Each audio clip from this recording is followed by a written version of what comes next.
So welcome to the second session of the level 2 of this Gita course. The topic for today is the yoga ladder. And as we do in every session, we are going to start the discussion with a little bit of Kirtan, as you can see on the screen.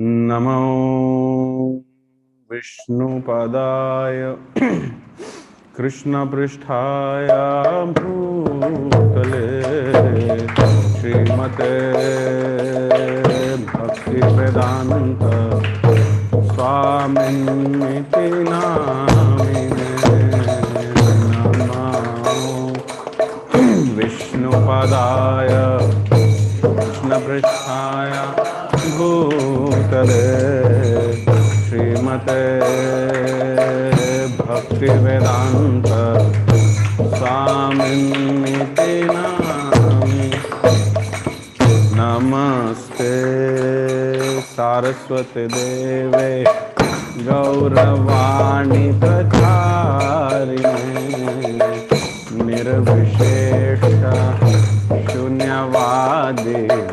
Pashatyadeshatarine Namaste Saraswati Deve Gauravani Pracharine Nirvishesha Shunyavadi Pashatyadeshatarine Jaya Shri Krishna Chaitanya Prabhu Nityananda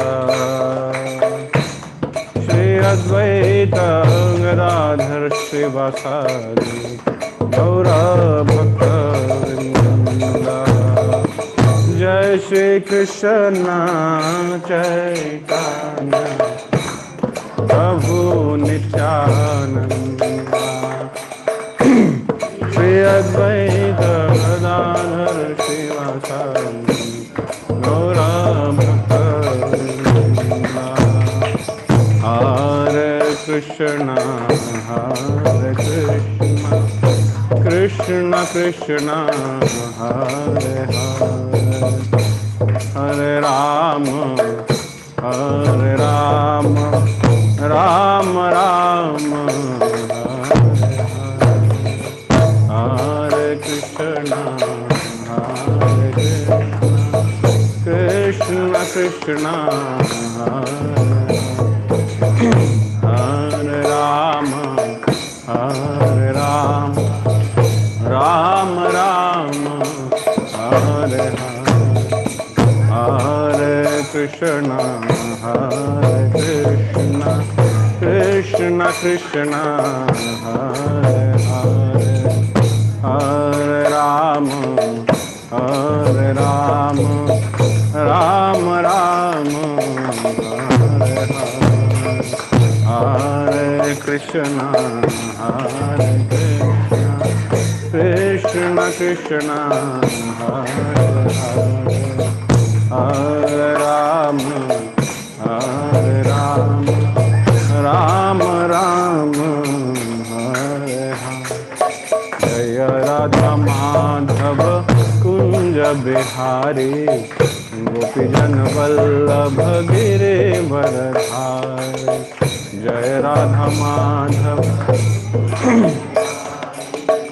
Gopijan Vallabha Girivardhari Yashodanandana Braja Jana Ranjana Yamuna Tiravana Chare Yashodanandana Braja Jana Ranjana Yamuna Tiravana Chare Hare Krishna Krishna Krishna Hare Hare Hare Rama Rama Rama Hare Hare Hare Krishna Krishna Krishna Hare Hare Hare Rama Rama Rama Hare Krishna Krishna Krishna Hare Hare Hare Rama, Rama Rama, Hare Hare. Hare Krishna, Krishna Krishna, Hare Hare. Hare Rama, Rama Rama, Hare Krishna, Krishna Krishna, Hare Hare. Hare Rama, Rama Rama, Hare Hare. Hare Krishna,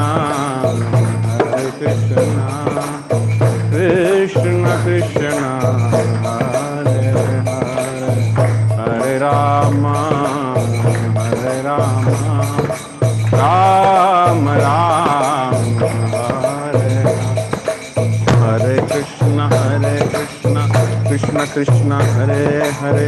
Hare Rama, Rama Rama, Hare Hare.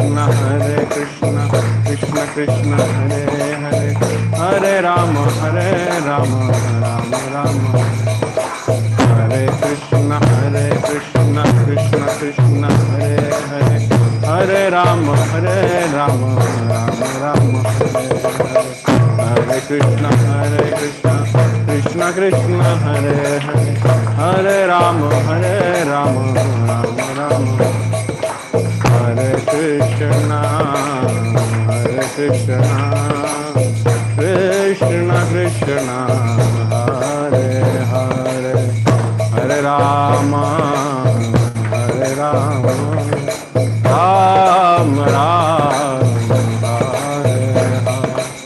Hare Krishna,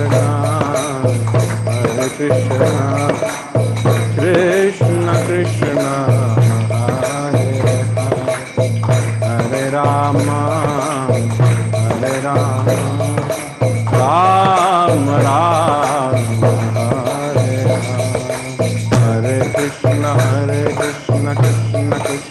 Hare Hare.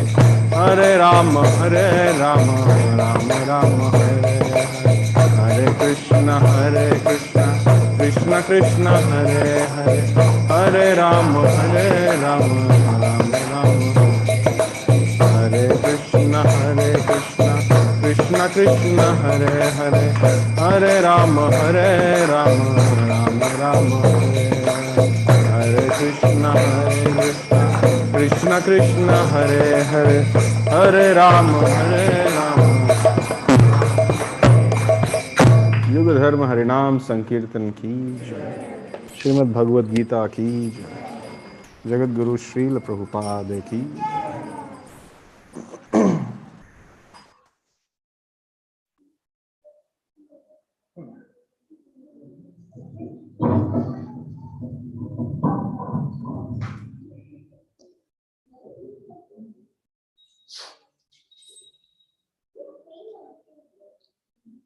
So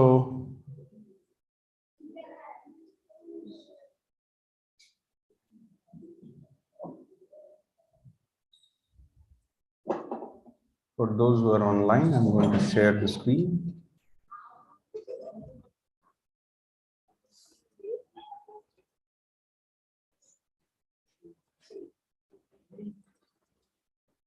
Okay.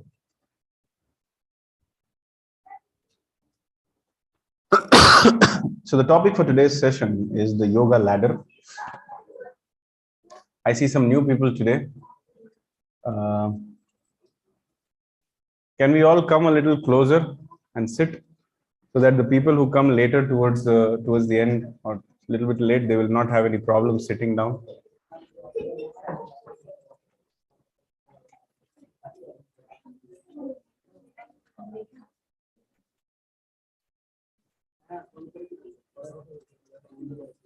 Okay. So how many of you do not understand English? कितने लोगों को अंग्रेजी समझ में नहीं आती?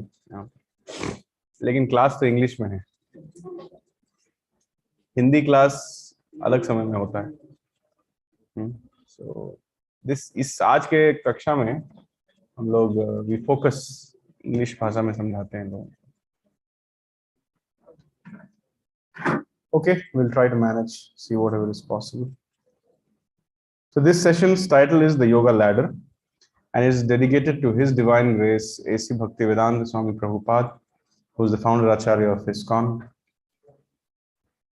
Everything which we do, we should try to do it for the pleasure of Guru and Krishna. So we dedicate this session, the entire discussion of this session, for the pleasure of Guru and Krishna. We do not have any qualification to please them, but we pray that they may simply get pleased by us, by this effort. In order to get their blessings, we will chant some pranam mantras. Those who know, they can chant with me. Those who don't, please listen very carefully. Om Ajnana Timirandhasya Jnananjana Shalakaya Chakshurunmilitam Yena Tasmai Shri Gurave Namaha Shri Chaitanya Manobhishtam Sthapitam Yena Bhutale Swayam Rupaha Kada Mahyam Dadati Swapadantikam Vandeham Shri Guroho Shri Yutapadagammalam Shri Gurun Vaishnavamscha Shri Rupam Sagrajatam Sahagana Raghunathanvitam Tam Sajivam Sadvaitam Savadhutam Parijana Sahitam Krishna Chaitanya Devam Shri Radha Krishna Padan Sahagana Lalita Shri Vishakhanvitamscha He Krishna Karuna Sindhu Dina Bandhu Jagatpate Gopesha Gopika Kanta Radha Kanta Namostute Tapta Kanchana Gaurangi Radhe Vrindavaneshwari Vrishabhanusute Devi Pranamami Hari Vanchakalpatarubhyascha Kripa Sindhubhya eva cha Patitanam Pavanebhyo Vaishnavebhyo Namo Namaha Jai Shri Krishna Chaitanya Prabhu Nityananda Shri Advaita Gadadhar Shri Vasadi Gaura Bhaktivinoda Hare Krishna Krishna Krishna Hare Hare Hare Ram Ram Ram Hare Hare Namo Om Vishnupadaya Krishna Pristhaya Bhutale Srimate Bhaktivedanta Swamin iti Namin Namaste Saraswate Deve Gauravani Pracharine Nirvishesha Shunyavadi Paschatya Deshatarine Mukam Karoti Vachalam Pangam Langhayate Girim Yat Kripa Tamaham Vande Shri Gurum Dinatarinam Paramananda Madhavam Shri Chaitanya Ishwaram Harihi Om Tat Sat.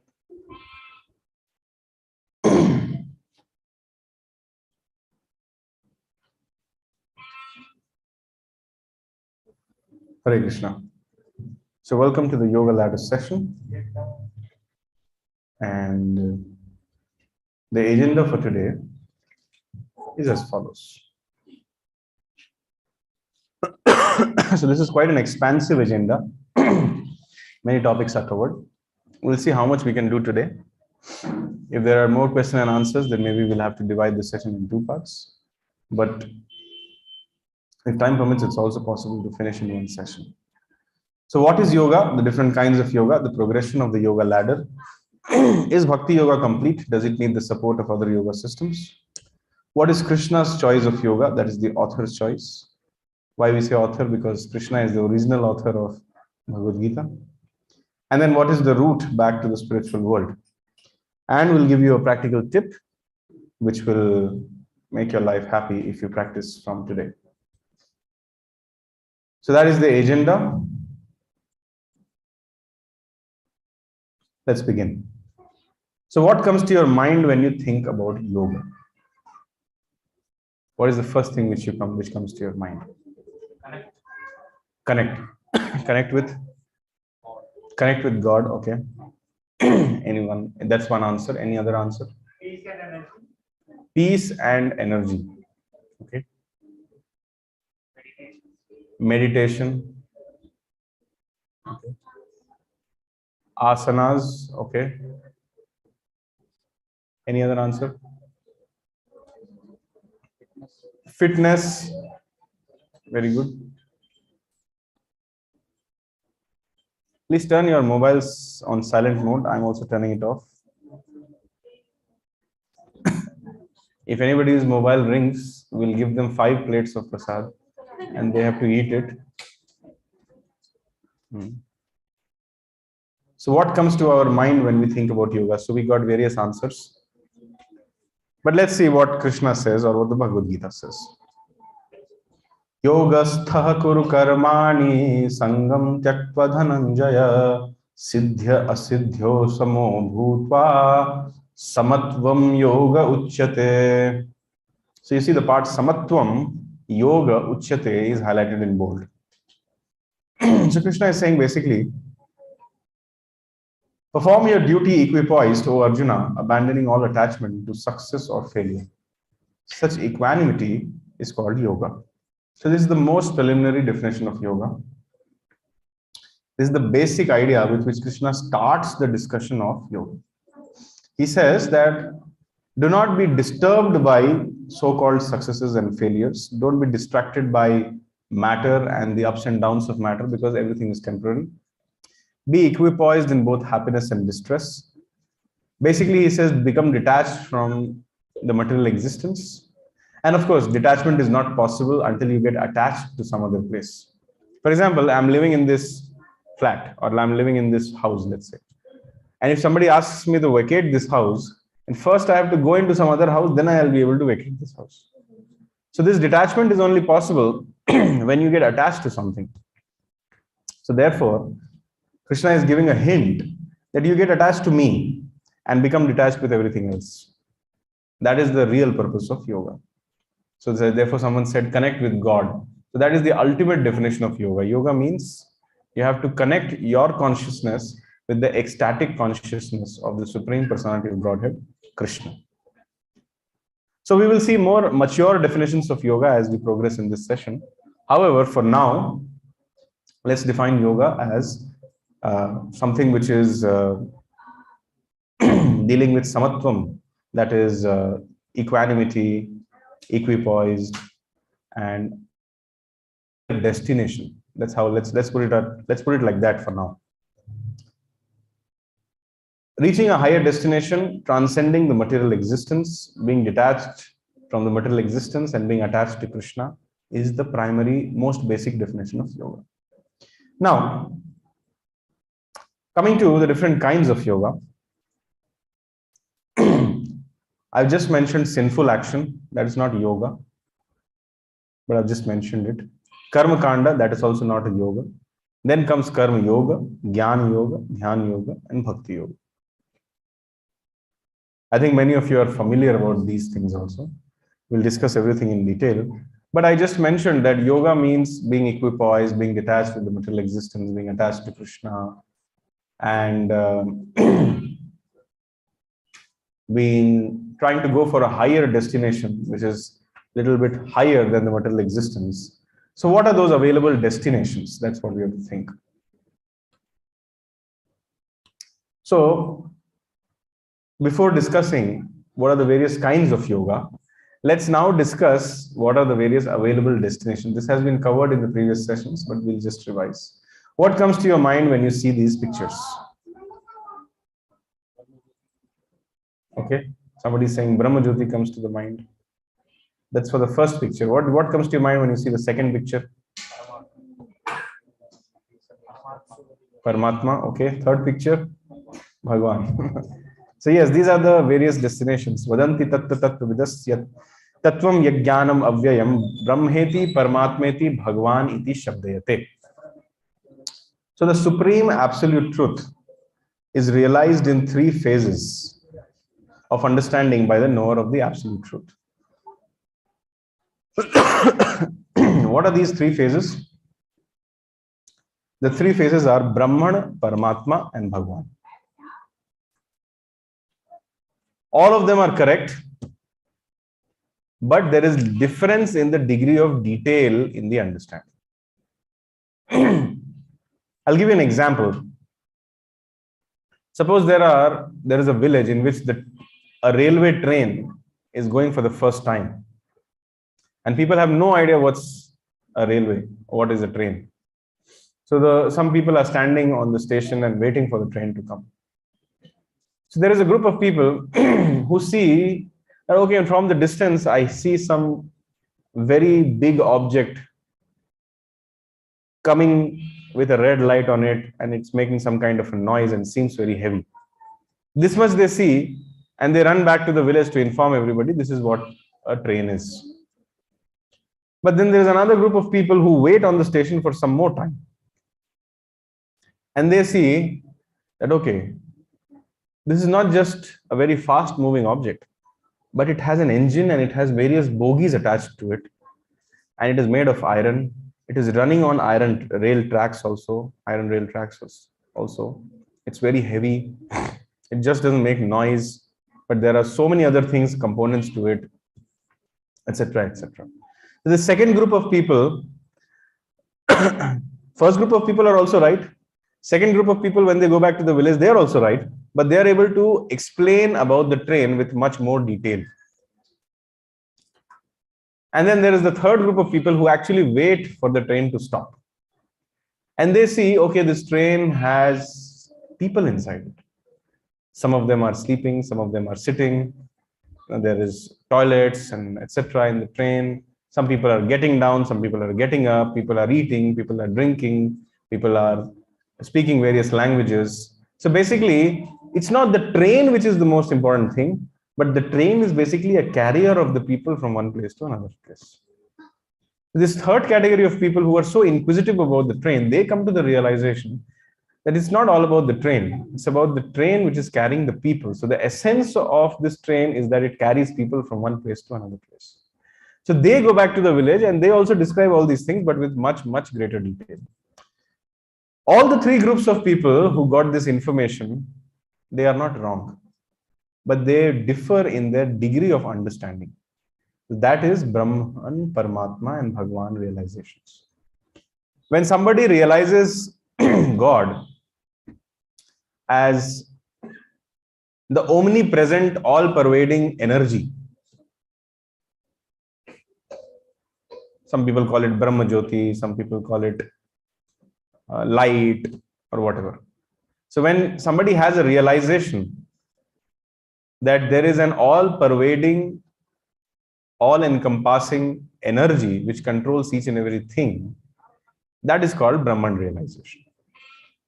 But when the same student matures in their understanding and they reach to the point that, yes, this energy is not just around me, it is within everybody also. And it is not just all omnipresent, but it is omnipotent also. And it is controlling each and everything. This is there in the heart of a dog also, in the heart of a Brahmana also, in the heart of an elephant also, in the heart of a cow also, in my heart also, in your heart also, in the heart of a microbe also, in the heart of a blue whale also. That is called Paramatma realization. Without the sanction of this Paramatma, not even a leaf or not even a blade of grass moves. So this realization includes the Brahman realization, but it is a little bit higher than the Brahman realization. Therefore, it's called Paramatma realization. In the Paramatma realization, one starts, in the Brahman realization, one is not able to see the form and the qualities of the Lord. But in the Paramatma realization, when we will be discussing the Dhyana Yoga, we will discuss it, that what is the goal of this Dhyana Yoga? Dhyana vasthita tadgatena manasa pashyantiyam yogina. That the goal of these Dhyana yogis or Ashtanga yogis is to simply see the four-handed form of the Lord always in the core of their heart. So in the Paramatma realization, at least there is some concept of Rupa. They see some form of the Lord. And it is not some concoction, mental concoction or imagination. Shri Gandharvika Girdhari Shriman Mahaprabhu ki jai. Shri Lakshmi Narasimha Bhagwan ki jai. Shri Panchatattva ki jai. Srila Prabhupada ki jai. Yes. So that is the Paramatma realization. And higher than the Paramatma realization is the Bhagwan realization, where one understands that this supreme absolute truth is not just an energy, not just the all-controlling, omnipotent personality which is there in each and every atom of this universe, but actually this supreme power, this supreme controlling aspect is a person. He has a name, he has a form, he has some qualities, he has some pastimes, he has some feelings, he has some likes, and he has some dislikes. When a person comes to this understanding, then they have reached the highest realization, which is called the Bhagwan realization. We can compare this to the train analogy which I just gave. We can also compare it to the mountain analogy. From far off, if you see the mountain, it will appear like a piece of land which is not even, and it has a green bed sheet on it or a blue bed sheet on it. But if you go closer, then you will see, okay, there are trees, valleys, some waterfalls, some villages. But if you further go closer, you'll see, okay, actually there are people living in these mountains, there are animals in these mountains, etc. So the highest understanding of the Supreme Lord is the Bhagwan realization. And Bhagwan realization includes Paramatma as well as Brahman realization. So these, when I say yoga means achieving the higher destination and transcending the material nature, when I say higher destinations, I mean this only. The purpose of yoga is either to achieve Brahman, Paramatma and Bhagwan. Best is if you reach the Bhagwan realization. So if your so-called yoga is just keeping you limited to good health or peace of mind or energy or asanas, then actually you're not doing yoga. The goal of yoga is to reach to the realization of God, which can be either Brahman realization, Paramatma realization, Bhagwan realization. Bhagwan realization being the highest realization of the ultimate truth. Bhagwan realization means the supreme absolute truth is a person. That is Bhagwan realization. And this is the essence of Bhagavad Gita. Otherwise, why will Krishna say in the end of Bhagavad Gita that Sarva Dharman Parityajya Mam Ekam Sharanam Vraja Aham Tvam Sarva Papebhyo Mokshayishyami Mascha. Abandon all varieties of religions and just surrender unto me. Why will he say that? Moving on.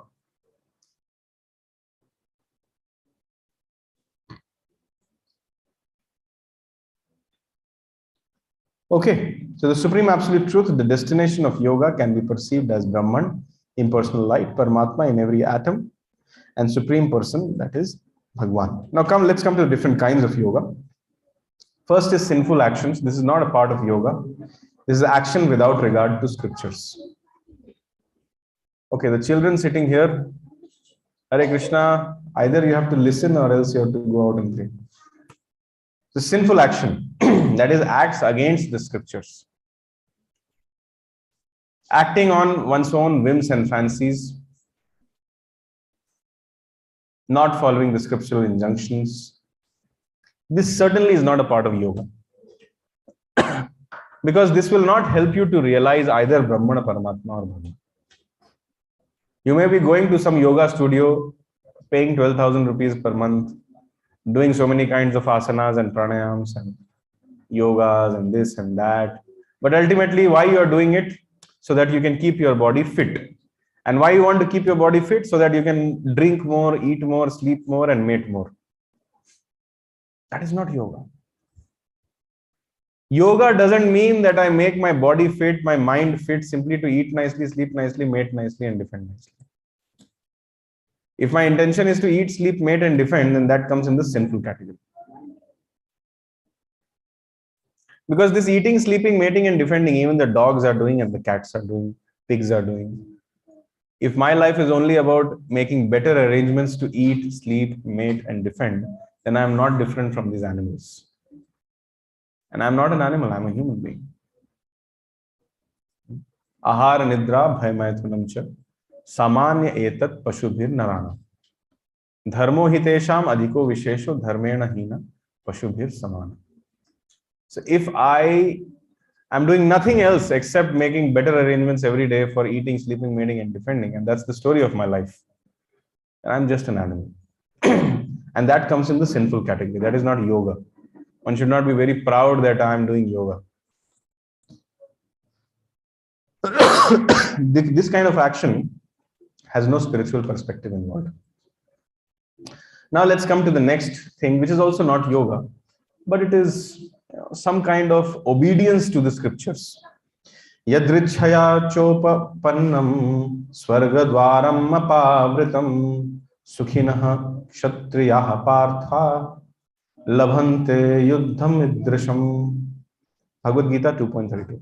O Partha, happy are the Kshatriyas to whom such fighting opportunities come unsought, opening for them the doors of the heavenly planets. Then comes some varnashram rules and regulations. Okay, I'm a Kshatriya, I want to fight. Why I want to fight?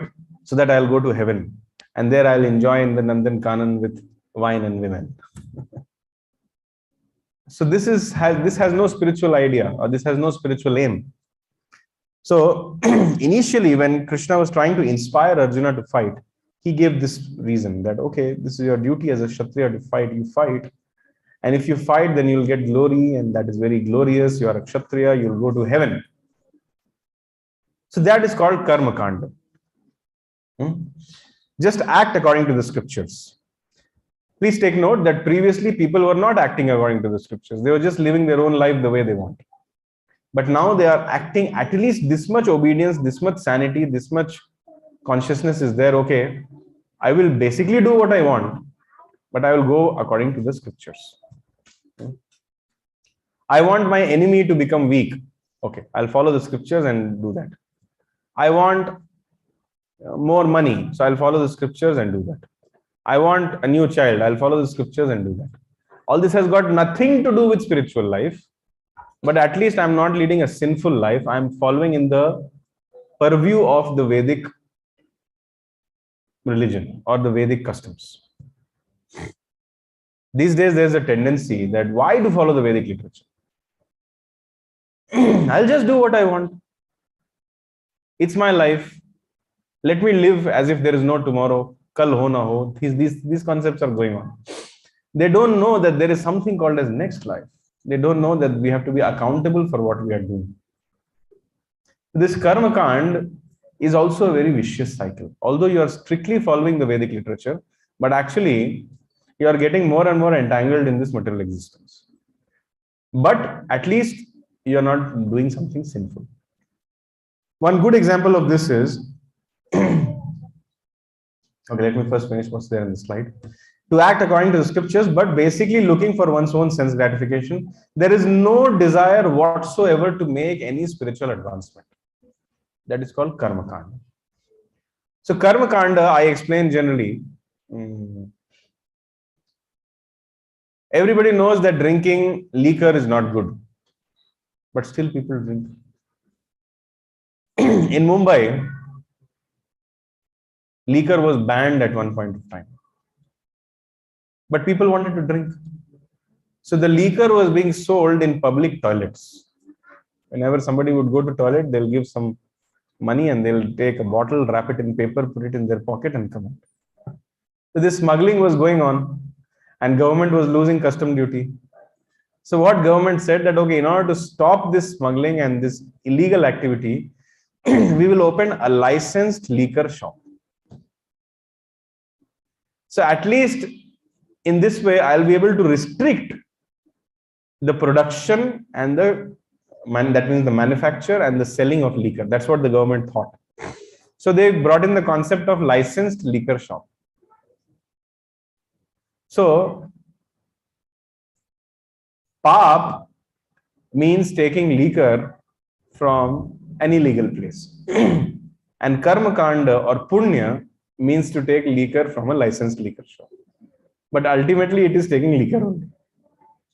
So that is why in the Bhagavad Gita, Krishna tells to Arjuna, Traigunyo Vishya Veda Nistraigunyo Bhavarjuna. These Vedas, they are in the three modes of material nature. If somebody is in the mode of ignorance, they try to bring him to the mode of passion. If somebody is in the mode of passion, they try to bring him to the mode of goodness. If somebody is in the mode of goodness, they try to retain them to the mode of goodness.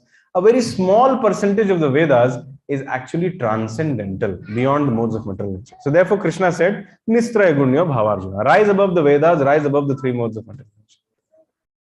So this Karma Kanda section, through our entire Vedic literature is full of such people who have become fully engrossed in Karma Kanda.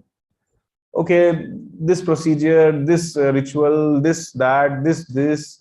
You know, there is a king called as Prachina Barhi. Or he was so famous for doing yagyas that, 5,000 years ago, there was only one king of the entire planet, by the way. His name was Maharaj Parikshit. It's very difficult to believe, but that's the reality. Just like 50 years ago, the Indian subcontinent was one, there was no Pakistan. And just like 500 years ago, something else was there. So similarly, 5,000 years ago, there was only one flag. in this world. And there is a lot of proof in the Vedic literature about it. So before that, much before that, lakhs of years ago, there was Maharaj Prachina Barhisat. And at one point of time, the Vedic culture was prevalent in all parts of the world. And so he would just travel from one part of the world to another part of the world and perform sacrifices. And for performing sacrifice, you need this kusha grass. And this kusha grass has to be facing the eastern direction. So he did so much sacrifice all around the world that the entire planet became covered with kusha grass pointing in the eastern direction. So that's how he got the name Prachina Barhi, the king who brings grass pointing in the eastern direction everywhere. So then there is a long story how Narad Muni comes and uplifts him and tells him what is the point of performing so many ritualistic performances. The essence of all the Vedas is to become a devotee of Krishna. Vedaishcha sarvair aham eva vedyo vedanta krit vedavid eva chaham. Krishna says, I am the goal of the Vedas, I am the compiler of the Vedas, I am the knower of the Vedas. If all your study doesn't bring you to Krishna, then all your study is a waste of time. So Narad Muni comes and explains him and uplifts him to the actual yoga standard, that is the yoga of devotion. So this karma kanda is like that. It will simply entangle you and it will prolong your material existence. The goal of life is to go back home, back to Godhead. This karma kanda will not help you to do that. Karma kanda will simply ensure you that in this life, you will be in an illusion of happiness. It will not stop your diseases. It will not stop your old age. It will not stop your death. You cannot come out of the cycle of birth, disease, old age, and death. But artificially, you will be put in a situation where you'll have a nice fan, nice chair to sit, and wherever you go, you have slippers, clothes, and nice place to live. But ultimately, you are in the prison of this material world. If somebody puts you in a prison and tells you, okay, should I put you in a prison house with AC or should I put you in a prison house with a table fan? What will you choose? AC, just see. They will not say that. Why to first of all go in the prison? Now you are not in prison, that is better, right? Why do you want to go in a prison with AC? So right now, this material world is a prison. That's what Krishna says. Dukkhalayam ashashvatam anityam asukham. Just like in a pustakala, you get only pustak. So in a dukkhala, you get only dukh. And a person, janma mrityu jara vyadhi dukkha doshanu darshanam. An advanced or a self-realized person is he who understands the viciousness in this cycle of birth, disease, old age, and death. If he doesn't see this with a pessimistic nature, if he doesn't see that, yes, this is a waste of time. I'm an eternal soul. I'm not meant to be lost in the cycle of birth, death, old age, and disease. If somebody doesn't understand this, then their life is wasted. Dukkha doshanu darshan. So karma kand doesn't help you to come out of this. And sinful reactions, they will further degrade you into the lower species of life. All this is not yoga. Moving on. Let's start the actual yoga. So disclaimer, heaven does not look like this. I just Googled and whatever picture came, I put here. So yoga begins with the lowest form of yoga, that is karma yoga. Yastva indriyani manasa niyam yarabhate Arjuna karmendriyehi karma yogam asaktaha savishishyate. On the other hand, if a sincere person tries to control the active senses by the mind and begins karma yoga in Krishna consciousness without attachment, he is by far superior. So earlier, Krishna was giving the carrot of Swarga to Arjuna. He was telling you, fight, you're a Kshatriya. Even if you die, two things can happen. Either you can win or you can die. If you win, you get the prosperous kingdom and the sovereignty of this planet. If you die, you go and you get a very nice position in some heavenly planetary system. Now, Krishna is raising the bar. He is explaining Karma Yoga. That was Karma Kanda. Karma Yoga means do something which is according to the prescribed rules and regulations of the Vedic literature. And after that, be detached with the results. That is the basic principle of Karma Yoga. And we have that very famous sloka, karmanyevadhikaraste ma phaleshu kadachana ma karma phalma heturphur mate sangostva karmani, which basically means you have a right to work, but you do not have a right to the results, because the results are not coming because of you. It is coming because of the sanction of the Supreme Personality of Godhead. This is the basic understanding of Karma Yoga. Do your work and be detached with the results. Don't be detached from doing your duty. Don't be lazy. Anyways, the results are not coming to me. Why to work? That is not karma. That is lower than Karma Yoga also. Many people, they are very proud, I'm doing Karma Yoga. They think that there's nothing higher than that. You know, and people, they say, I'm a Karma Yogi. They get up at 7 o'clock in the morning. The first thing is they have is a cup of tea to get pressure to go to toilet. And then they come out, they think whether I should have bath or not. And then they shout at their family members, what kind of breakfast you have made. Then they eat something, they go, they start their vehicle. And then on the road, they are cursing the traffic. And somehow they reach the office, then they curse the colleagues.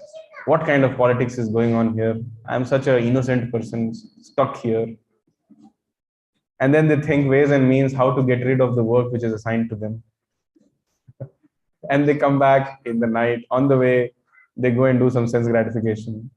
They come home, they switch on the television, eat something nicely, drink a little bit, and then they go to sleep and they say, I'm a Karma Yogi. Does this look like a Karma Yogi?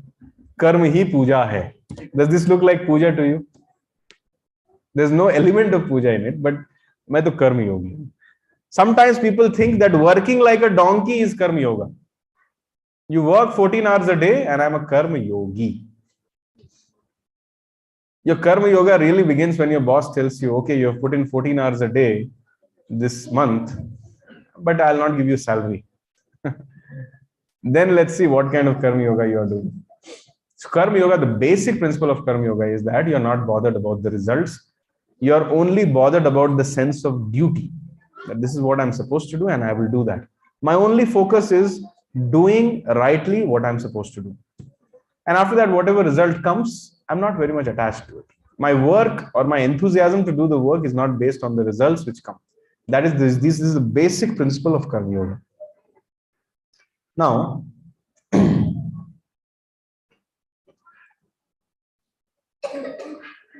moving on.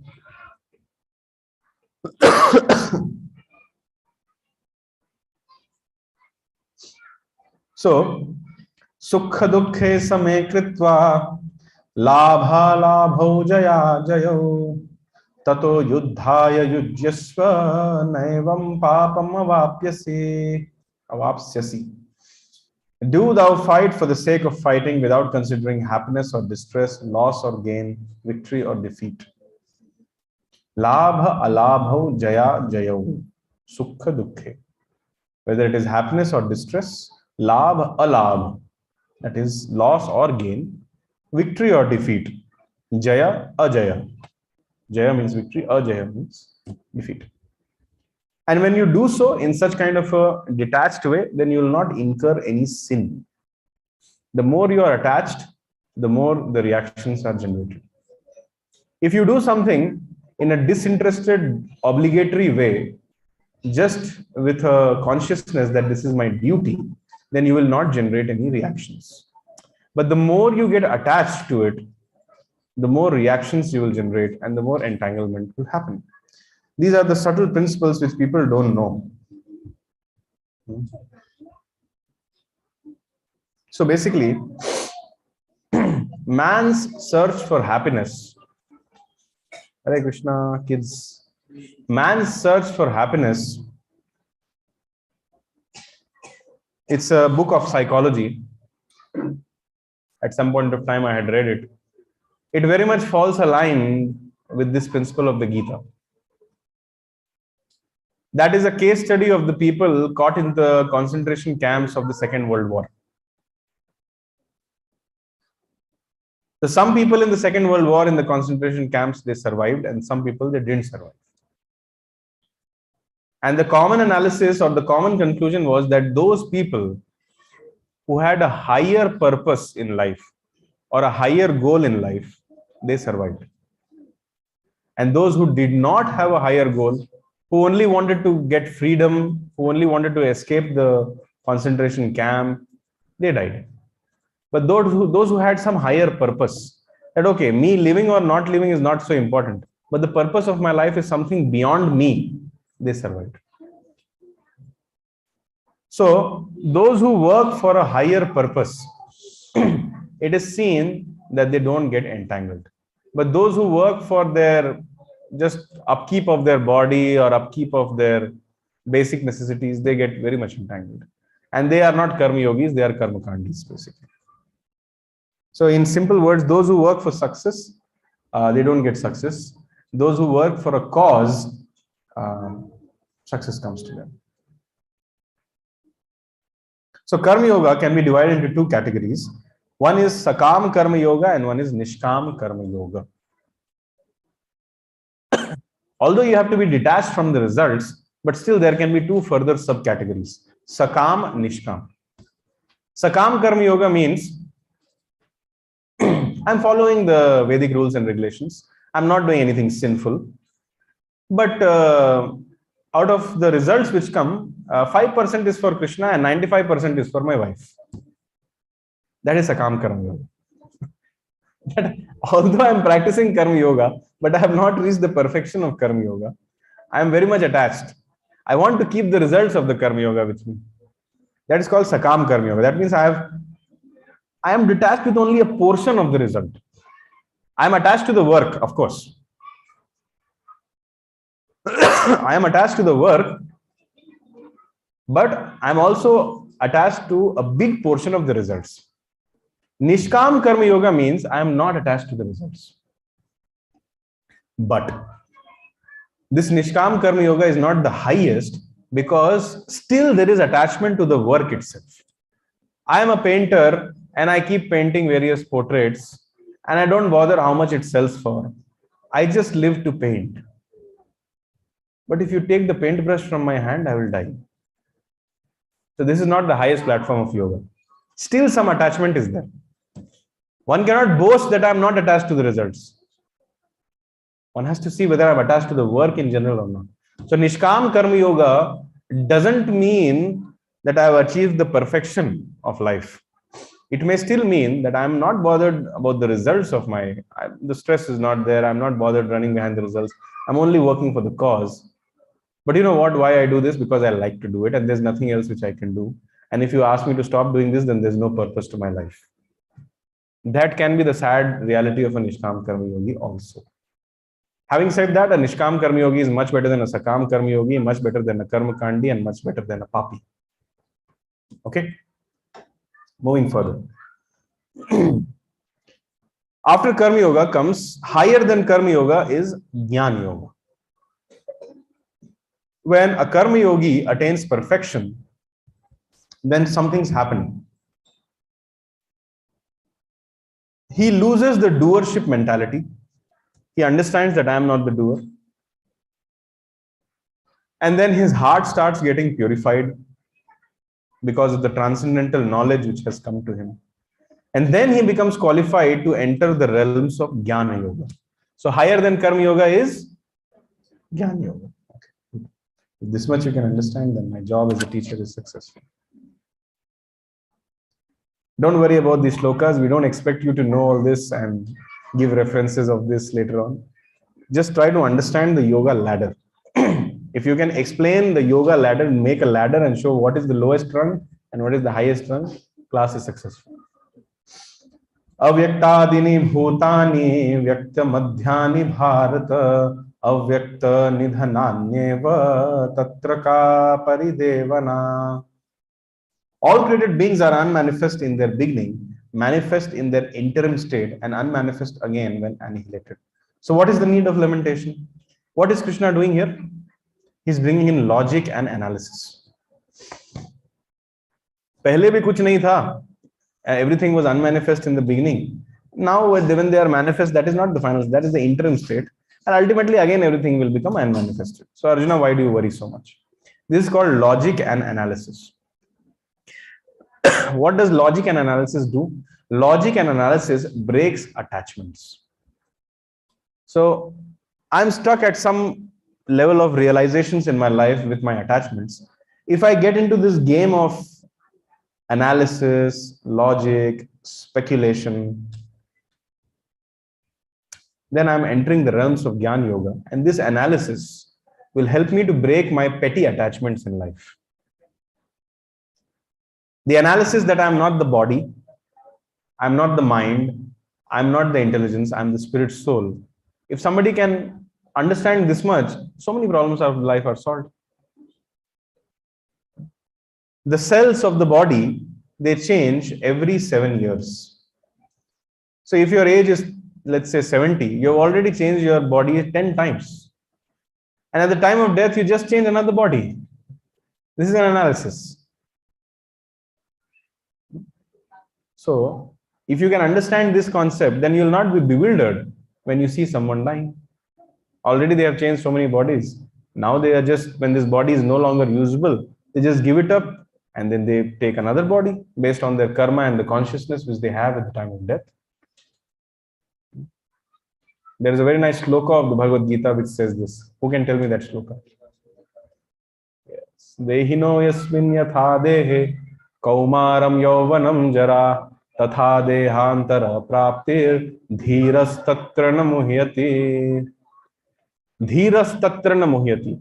The one who is a dhira, one who is a sober person, he does not get bewildered by seeing such changes. What is that changes? Just like a boy passes from boyhood to youthhood, from youthhood to adulthood, and from adulthood to old age. Similarly, the spirit soul moves from one body to another. Do you get bewildered when you see a small child grow up? No. Do you get bewildered when you see a child become an adult? No. Similarly, the soul is also passing from one body to another. And although it is there with this so-called body, scientifically speaking, 10 times you've already changed the body. So, dhiras tatra na muhyati. So, this analysis will help you realize, yeah, I'm not this body. I'm the spirit soul. The person whom I'm calling my grandfather or my father, he's not that body. He's the spirit soul. Even if he leaves that body, he'll get another body. Am I just attached to the body of my grandfather or father, or am I actually attached to the spirit soul of my grandfather or father? This kind of analysis helped Arjuna to break that family attachment. That is called Dhyana Yoga. Yeah? But for doing Dhyana Yoga, some level of stability is required. The heart should be purified by transcendental knowledge. Doership mentality should be lost.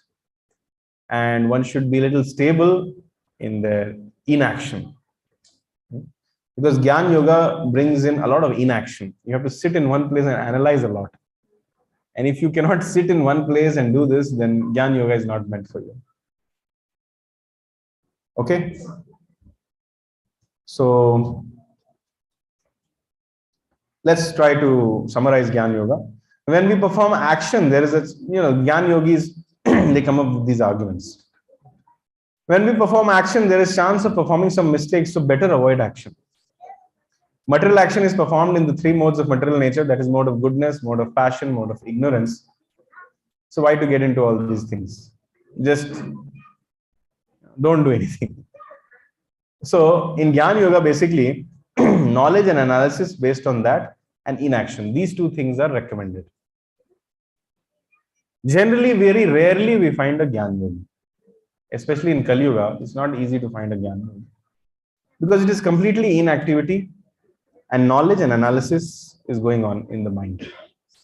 A Jnana Yogi will simply sit at one place and will analyze so many things and become detached from so many things. In Kali Yuga, it's very rare. But guess what? This is not the highest stage of yoga. Higher than Jnana Yoga is something called as Dhyana Yoga. So we started with Pap, then we came to Karma Kand, then we came to Karma Yoga. Karma Yoga had 2 types, Sakam Karma Yoga, Nishkam Karma Yoga. Higher than Karma Yoga was Jnana Yoga. Now higher than Jnana Yoga is Dhyana Yoga. What is Dhyana Yoga? It has 2 stages, Arurukshur, Yoga Ruksha and Yoga Ruddha stage. Arurukshor yogam karma karmanam uchyate yoga rudhasya tasyaiva shamaha karanam uchyate. To two stages of Dhyana Yoga. The beginner stage is this Arurukshor or beginning stage of Dhyana Yoga. Dhyana Yoga has 8 subdivisions, which I will explain in a few minutes. And when you reach the perfection of that, that is called Yoga Rudha or the perfected yogis.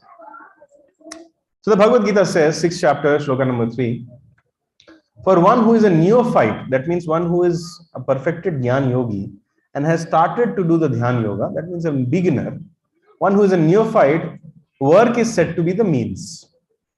And for one who is already elevated in yoga, that means in the Yoga Rudha stage, cessation of all material activity is said to be the means.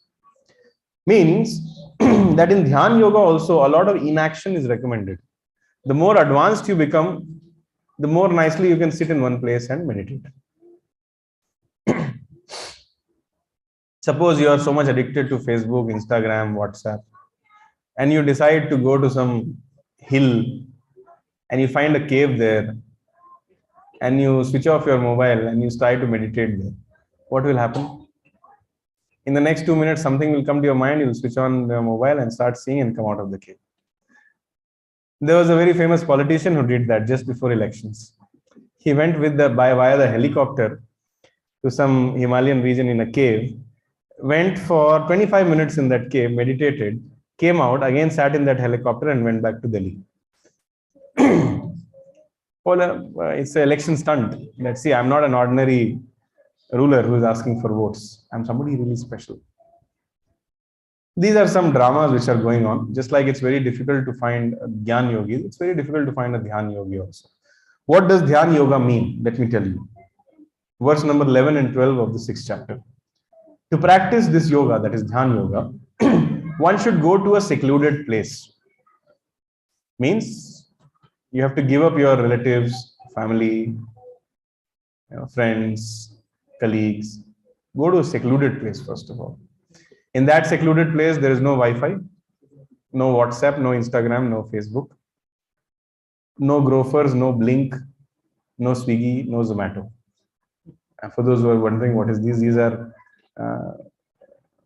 you order something and it comes very quickly. These are those things. So you have to go to a secluded place.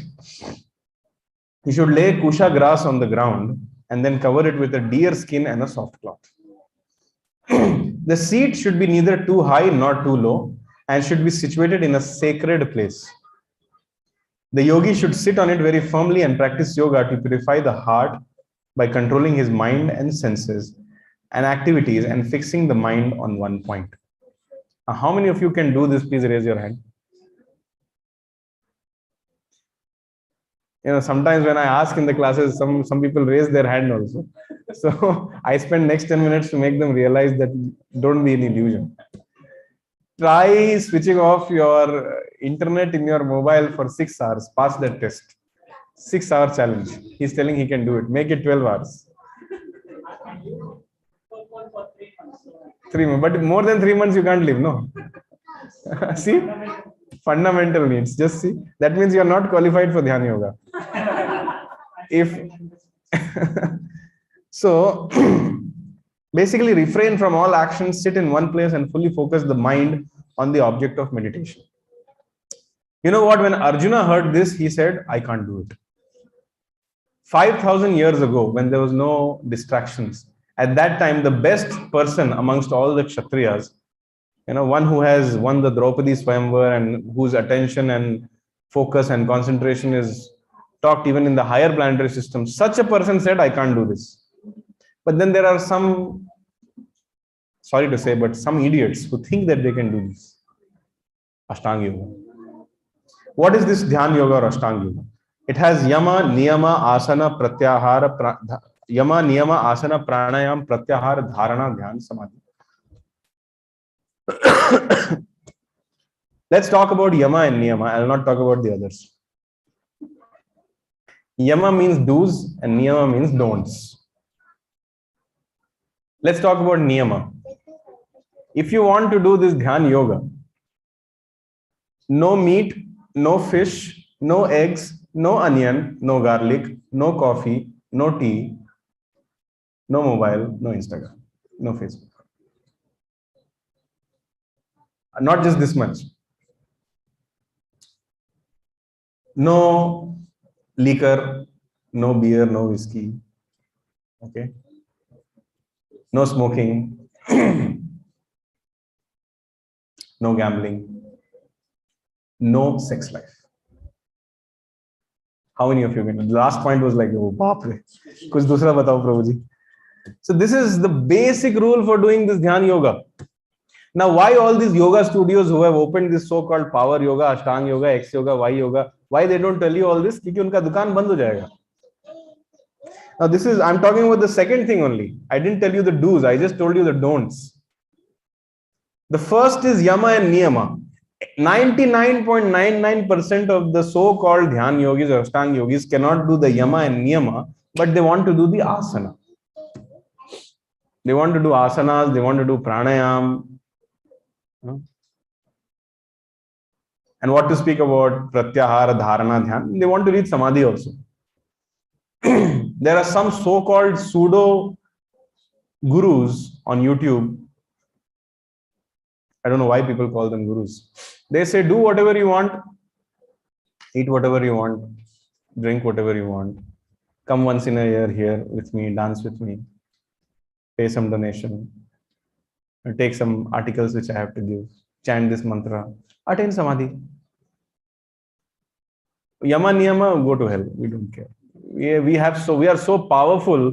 Simply by my darshan, you will achieve samadhi. These kind of statements are going on. I don't want to take names, but let's talk facts. Ashtanga yoga means 8 parts: yama, niyama, asana, pranayam, pratyahara, dharana, dhyana, samadhi. And what is the goal of samadhi? Dhyana vasthita tadgatena manasa pashyanti yam yogina. The goal of samadhi is to see the form of the Lord in the core of your heart. Even at that point, people mislead people. They say, meditate on this void, think nothing. One so-called yoga studio was teaching that go to the wall, make a dot on the wall, and then just keep looking at that dot for 4 hours. One yoga studio, I don't know why they call yoga. One studio was teaching, sit like this, look into the wall and think nothing. And do this 8 hours every day, 4 hours every day, 2 hours every day. Okay, many people sitting at the back, please come front so that I have better eye contact with all of you. Please come in front. In case if you have questions, you'll find it easy to ask. Please come, Mataji. Generally, we make a little bit homogeneous crowd. Men on my left and Mataji is on my right.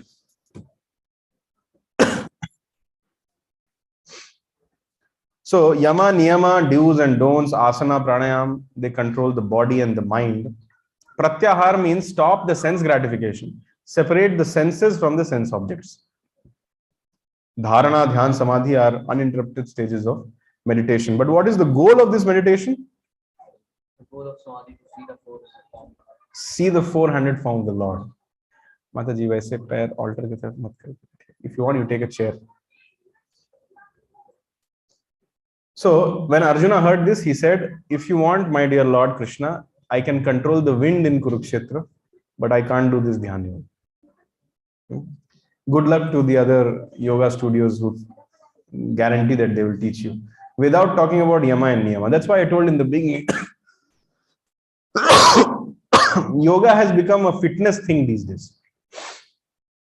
Come, press your nose, shake your belly, do this dance, bend your body like this.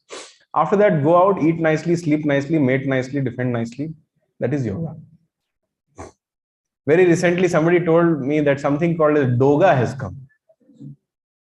If you take the help of your dog to do some asanas, it's called as doga.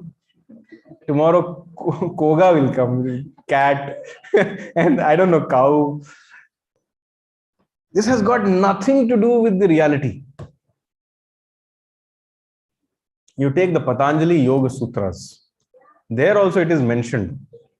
But until and unless you focus on Krishna, you can't start the basic limbs of yoga. And the goal of yoga is to see the form of Krishna. But even the big people who teach this Patanjali Yoga Sutras, even they don't talk about it.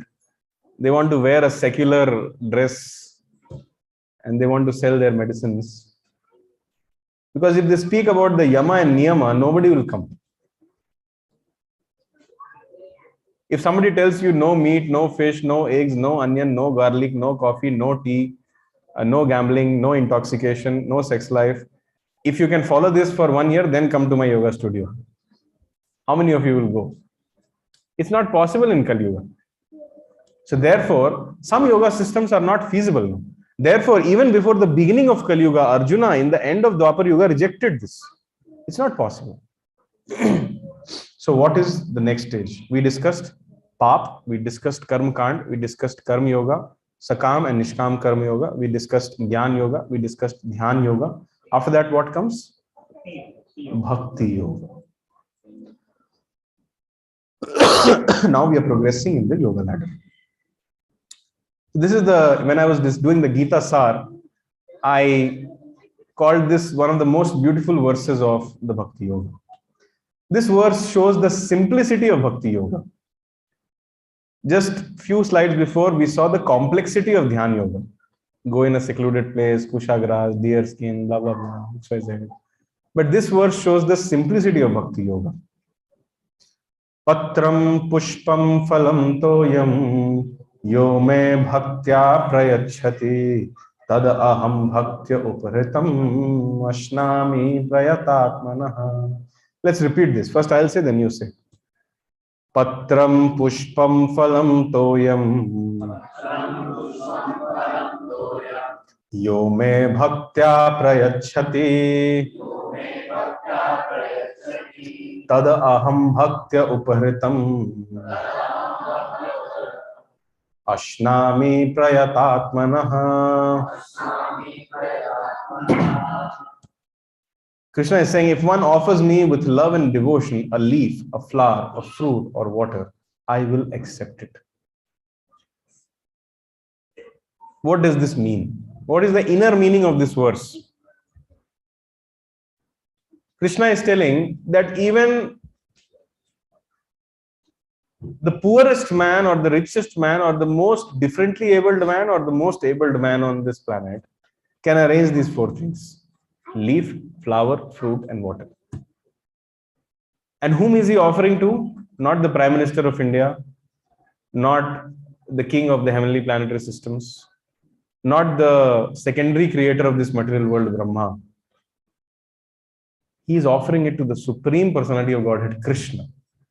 And Krishna is telling, if somebody offers me with love and devotion, I will accept it. You see, the word bhaktya comes twice in this verse. Yo me bhaktya prayachati tad aham bhaktya uparitam. So it's not that you take a leaf and throw at Krishna and Krishna will accept it. No. Krishna is being served by millions and billions of Lakshmis in the spiritual planets. He is not mad behind your aquaguard water and your fruit which you are taking from grofers and leaf, flower which you are taking from neighbor's garden. He is not worried about those things. He is looking for bhaktya. That means he's looking for love, the bhava, the devotion with which you offer. That's why one of the names of Krishna is Bhavagrahi Janardana. If you read the Srimad Bhagavatam, you will see that Krishna doesn't care for what 265 items Duryodhana is offering him in golden vessels, made by the best cooks of this planet. Because the bhav is not there. He has no devotion. He is ready to eat simple roti and saag, bread and spinach, from a person who has love and devotion for it. So Krishna is looking for bhaktya upritam ashnami prayatatman. He will accept. This shows the simplicity of Bhakti Yoga. It can be performed for everything, by everybody, and it is done primarily for the satisfaction of the Lord. That is Bhakti Yoga. Please take note, Pap was not being done for the satisfaction of the Lord. It was being done for my own satisfaction. Karma Kand I had some desires. I wanted money. I wanted a good wife. I wanted a good health. I wanted to have a good car. I wanted to have a good XYZ, blah, blah, blah. So there are some scriptural injunctions. I followed it. There is no desire for spiritual advancement, and forget about what God wants from me.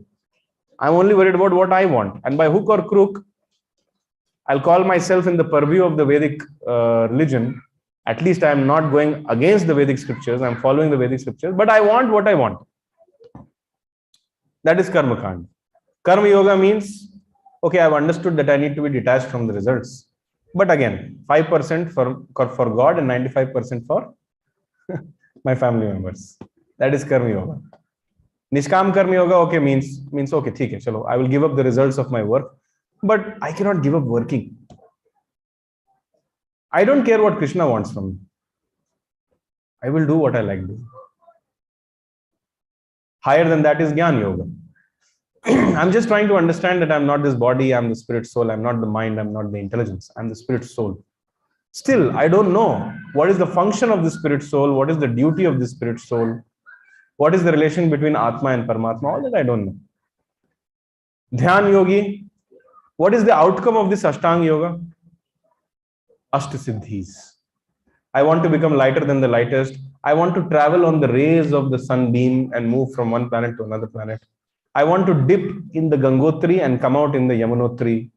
And there are yogis who do that. We have personal experience. We have met people who have bath in 7 different rivers of India in 1 minute. So what does these yogis want to achieve? You go to Kumbh Mela, you'll find some 17-year-old looking boys. But if you ask their age, they'll say, I'm 500 years old, 600 years old. And they come down from their seclusion just to get awe and reverence and respect from people whom they don't know by showing some feats which they have achieved out of their siddhis. They'll try to become lighter than the lightest, heavier than the heaviest. They'll say, what do you want? Tell. Somebody will say, I want the pomegranates of Afghanistan. And then they'll do something and they'll get that pomegranate.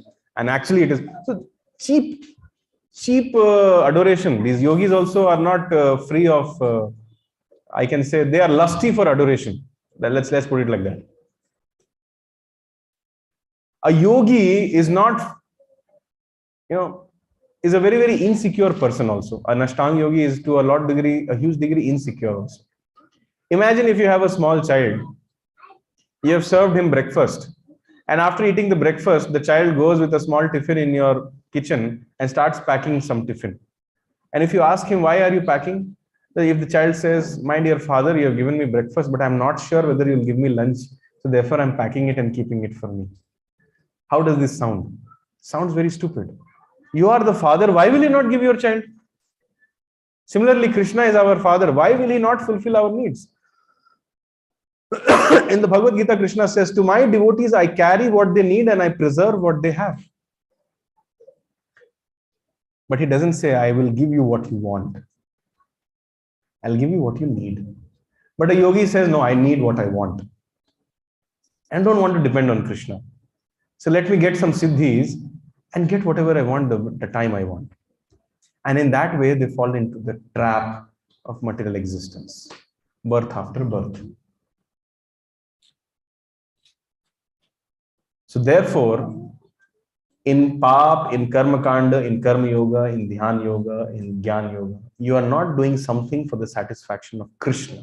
You are in the center and you are living for your own stinking material desires.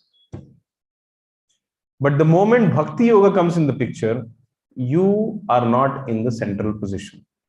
Krishna or God comes in the central position, and then you start living a selfless life and you start working for the satisfaction of Krishna.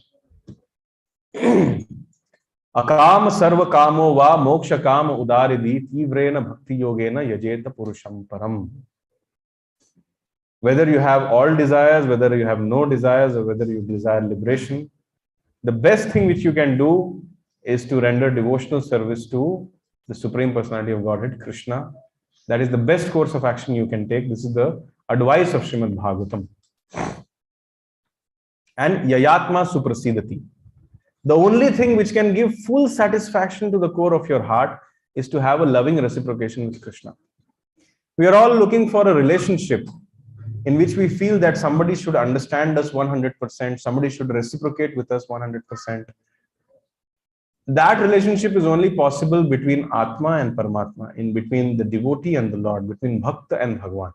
Because only the Paramatma can fully understand you. Even you cannot understand yourself fully. Krishna says in the Bhagavad Gita, Sarvasya chaham hridi sannivishto mattah smritir jnanam apohanam cha. I am residing as the Paramatma in everybody's heart, and from me comes remembrance, forgetfulness, and knowledge. So whatever you are remembering, that also is a gift of Krishna, and whatever you are forgetting, that is also a gift of Krishna.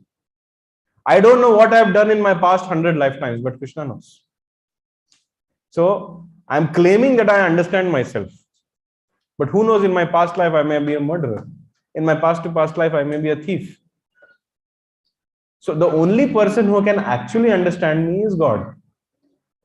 And the only person who can actually reciprocate with me in a way such that my heart is inundated with a bliss which is undescribable is God. So the only way I can achieve this 100% satisfaction of God, 100% satisfaction of heart, is by having a reciprocation with Krishna or God. Yayatma suprasiddhi. So therefore, only by the practicing Bhakti Yoga, one becomes peaceful. So therefore, the Chaitanya Charitamrita says, Bhukti Mukti Siddhi Kami Sakale Ashant, Krishna Bhakta Nishkam Ateva Shant.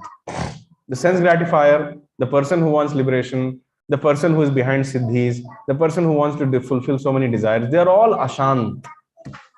Why? Because they are not watering the root of the tree. They are watering the twigs, the stems, the leaves. But Krishna Bhakta Nishkam, Krishna Bhakta, a devotee of Krishna, knows that simply if I satisfy Krishna, everything will be taken care of. Just like if you water the root of the tree, the entire tree or the plant is taken care of. So simply if you satisfy Krishna, everything will be taken care of. Savai pumsam paro dharmo yato bhaktir adhokshaje ahaitukya pratihata yayatma suprasidati. This is the highest dharma. There are many dharmas which we have. There is a duty or the dharma towards city, state dharma, city dharma, nation dharma, apartment dharma, office dharma, planet dharma, family dharma, XYZ dharma. But amongst all the dharmas, which is the highest dharma? Savai pumsam paro dharmo yato bhaktir adhokshaje. Rendering devotional service to adhokshaja. Who is adhokshaja? Krishna. And this devotional service is very much different from Karma Yoga, Jnana Yoga and Dhyana Yoga. Why? Because it is ahaituki apratihata. It is unconditional, unmotivated and uninterrupted. These are some qualities which you don't find in this material world. Everything which you see around you is motivated. Everything which you see around you is conditional. And everything which you see is interrupted. Even if somebody claims, I have a relationship with my friend, which is unmotivated, unconditional. But it cannot be uninterrupted because time will separate you. Death will separate you. But the very nature of Bhakti Yoga is it is unconditional, unmotivated, uninterrupted. And when you experience, this is the basics of love. Anything which is not unconditional, unmotivated and uninterrupted is lust. There's no love in this material world, strictly speaking.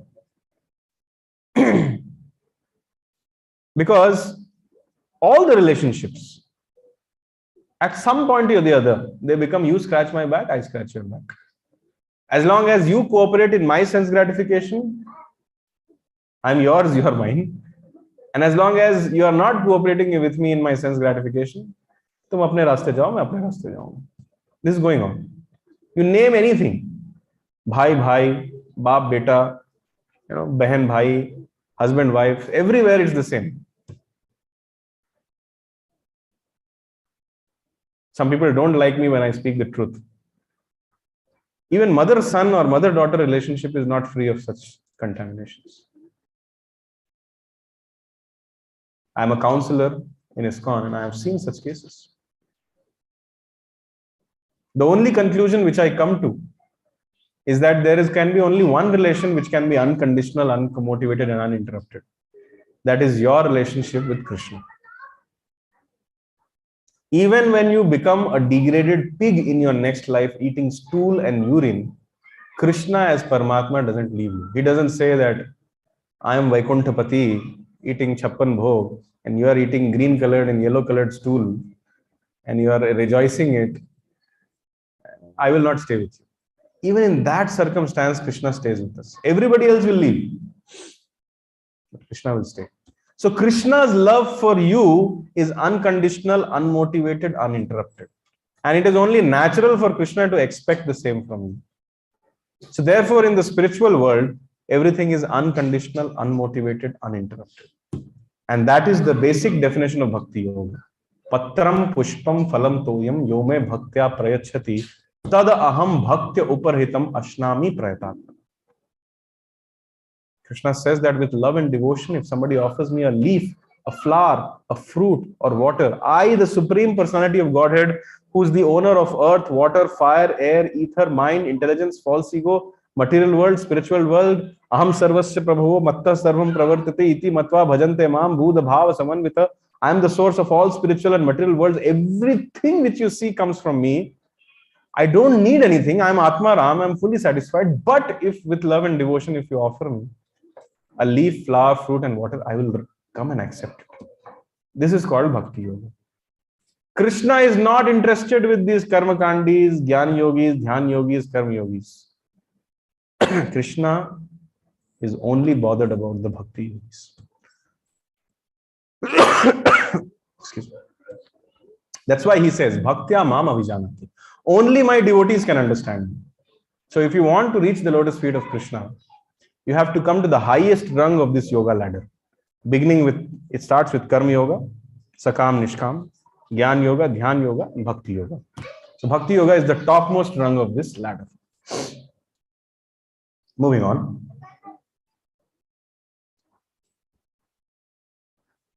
Now, some people will say, Prabhuji, you are talking about a very high platform. I can't practice it.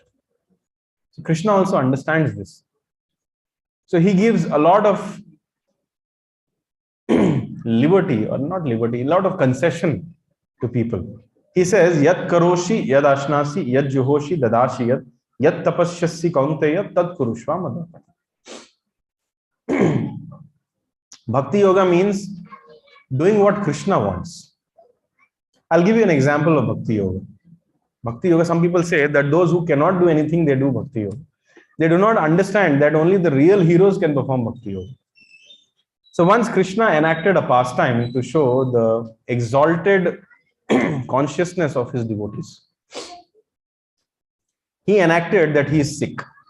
And he said that only when the dust of the feet of my devotees is rubbed on my forehead, I'll become fit again. So everybody went around in Dwarka. First they went to his queens. The queen said, oh, how can I give? He's my pati. And he's not just my pati, he's the actual pati, Vaikunt pati. If I put my dust on his head, I'll go to hell. I can't do. Then they went to his friends. The friends denied.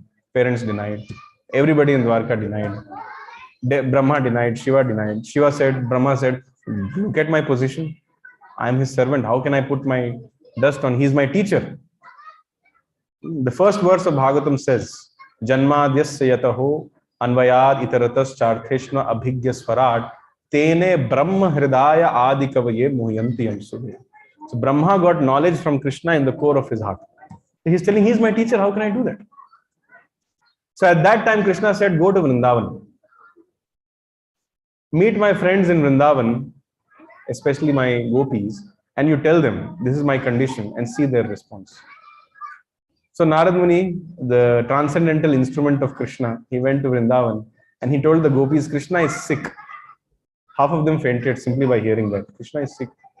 And then when they came back to consciousness, Krishna wants the dust of your feet. Oh, he wants dust? Oh, please take. And immediately they took the dust out of their feet, they put it in a baggage and they gave him, take, this much is enough, go and put it on his head. Narad Muni asked, I hope you are aware that when the dust of your feet is going on the head of Krishna, you will go to hell. They said, doesn't matter. If Krishna is happy, and if for the happiness of Krishna I need to go to hell, I'm fine with it. This is called Bhakti Yoga. In Bhakti Yoga, there is no sense of personal security. The desire is only to please Krishna. So Krishna may say, somebody may say, Prabhuji, I cannot perform Bhakti Yoga. It's too high a platform. Krishna, as the Supreme Lord, is very merciful. He says, okay, you slowly do the practice and come to that platform. He says, Yad Karoshi, whatever you do. Yad Ashnasi, whatever you eat. I have asked you to do something, you don't want to do that. No, but no problem. You do whatever you want. I have asked you to eat my prasad, or I have asked you to eat food in the mode of goodness. Okay, you don't want to eat? Okay, take. Eat whatever you want. Whatever you eat, whatever you offer, whatever you give away, whatever austerities you perform, do that, O son of Kunti, as an offering to me. This is not the pure devotional platform. This is the beginning platform of Bhakti Yoga. Start with the practice. First, Krishna says, always think of me, never forget me. Oh, I can't do that. Okay, make a routine, fixed 1 hour of the day to do that. No, sir, I can't even do that. Okay, then you work for me. No, sir, I can't even do that. Okay, at least give the results of your work to me. No, sir, I can't even do that. Okay, then you come to this platform. Yad Karoshi, do whatever you want. Yad Ashnasi, do whatever you want. But do that as an offering to me. Krishna is so merciful. And he tries to encompass everybody like this. Now, this doesn't mean that you take advantage. Krishna has said, whatever you eat. Krishna has said, Patram, Pushpam, Phalam, Toyam. He has not said meetam, vinam, chickenam, and all those things. You can't offer things which, if I come to your house, and let's say if I have some liver problem, suppose I don't have, just give you an example. Good that I brought this point. If this is a health talk show, and if I'm asking various questions to the doctor, does it mean that I'm suffering from those diseases? No, it's basically for the audience. So similarly, Arjuna, when he is asking so many questions to Krishna, it doesn't mean that Arjuna is in ignorance. He is asking it for our benefit.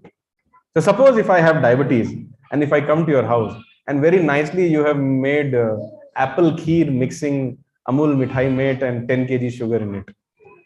And you'll say, I love you, you love me. If you love me, you have to eat this kheer, otherwise I'll feel offended. Is it love? No. Love means you have to serve me what I want to eat.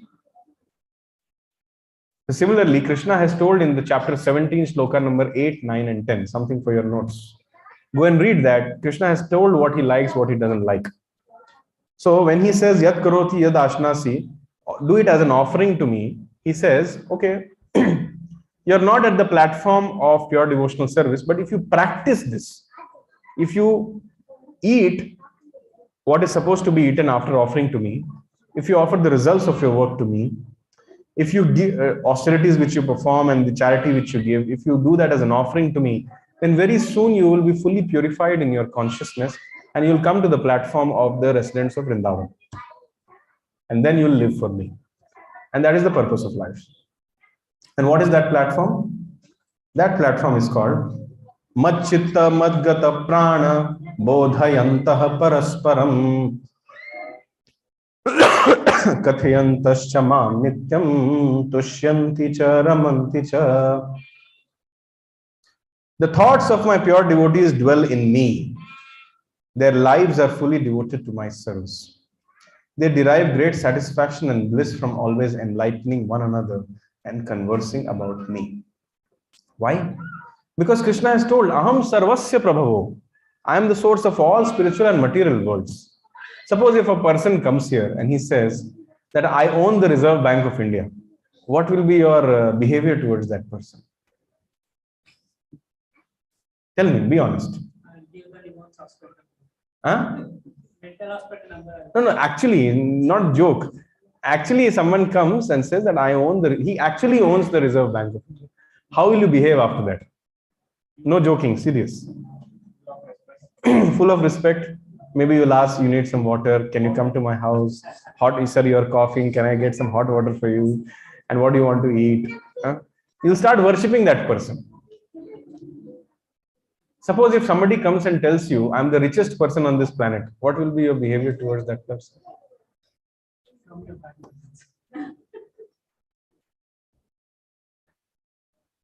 You'll try to become a friend of his. You'll try to get some favor from him. You'll try to worship him. Suppose if somebody comes and tells you, I'm not the richest person. I own all the wealth which exists. I own all the material worlds which exists. I own all the spiritual worlds which exist. Bhoktaram yagya tapasam sarvalok maheshwaram suhridam sarvabhutanam gyatva mam shantim richati. What will you do after that? Iti matva bhajante mam buddha bhava samanvita. Those wise people who understand the position of Krishna, they worship Krishna and dedicate their life for the service of Krishna from the full core of their heart. I am ready to dedicate my life for the owner of RBI and for the richest person on the planet. And there are millions and millions of such planets. And here is a person who owns everything. Why shouldn't I dedicate my life to that person? I'm worshipping all these foolish politicians and I'm worshipping all these communists and Marxists and this philosophy, that philosophy. Why can't I worship the root of all existence? What is the problem? If somebody makes a robot which is the size of a small mosquito, which maintains itself on its own and reproduces on its own, then that person will be worshipped as God. But right now we are actually seeing mosquitoes around us. We are not appreciating the beauty of Krishna, who has made us the smallest drone possible, which is moving around and securing its own food, securing its own climate, and adapting to everything and living. Can you just appreciate what Krishna is doing moment after moment? Aham sarvasya prabhavo mattah sarvam pravartate. Iti matva bhajante mam buddha bhava samanvita. Krishna says in the Bhagavad Gita that those who are intelligent and those who understand that I am the source of all material and spiritual worlds and everything emanates from me, they dedicate their life for my service. And then they come to this platform. Mat chitta mat gata pranam bodhayantascha parasparam kathyantascha mam nityam tushyanti charamanti cha. So therefore, in the scriptures, whenever you'll see the Pandavas or in the spiritual planets, whenever you see the eternal associates of the Lord, they have only one job description. What did Krishna do today? Where did he go today? How did he lift the Govardhan today? What did he eat today? What did he say to that person today? How did he wear his dhoti today? Where was the flower? Was it on his left ear or was it on his right ear? What was the tune of the flute today? This is their only discussion. And there's no concept of time in the spiritual world. There is no birth, no disease, no old age, no death in the spiritual world. That's why I keep saying the goal of life is not to become rich, not to become beautiful, not to become intelligent or knowledged, not to become famous, not to become strong or influential. The goal of life is to go back home, back to Godhead, where you live eternally with Krishna, no birth, no disease, no old age, no death. And your eternal job description is Tushyanti cha ramanti cha kathyantascha mam nityam. This is the purpose of Bhakti Yoga. And that is why Krishna says, Aham bhakta paradhino na swatantra ivadvija.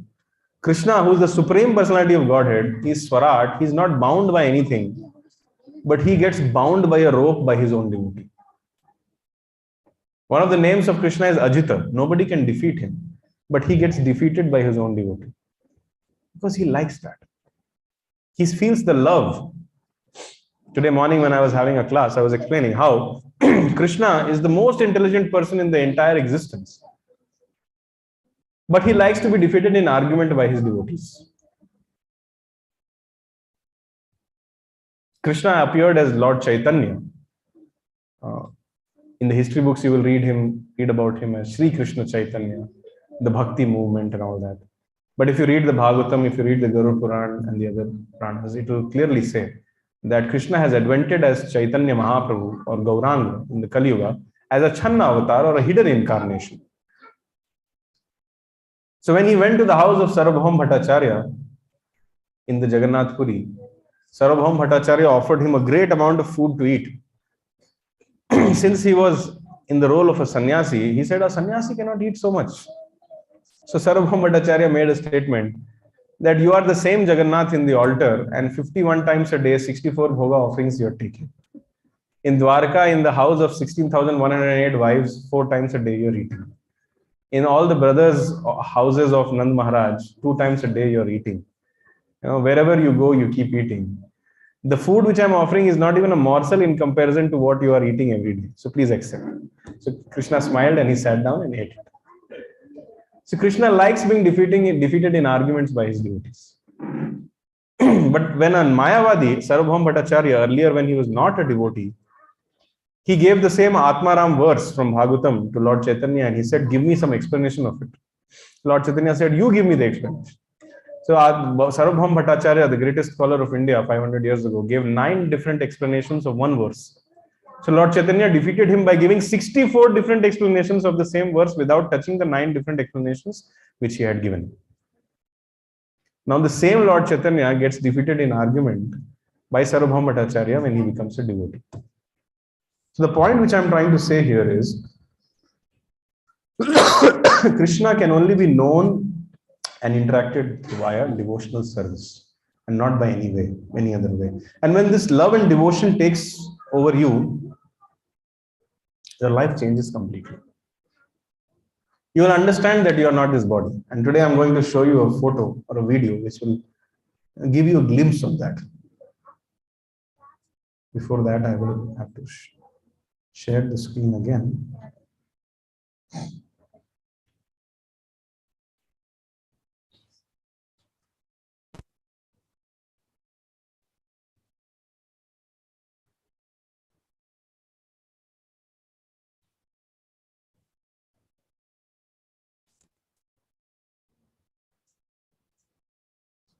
This is a video taken from the streets. Look at the age of this old man. Look at the swollen glass feet which he has. But as soon as he starts chanting the names of Krishna, look at his enthusiasm. Volume. To make the volume in television. Can somebody increase the volume here?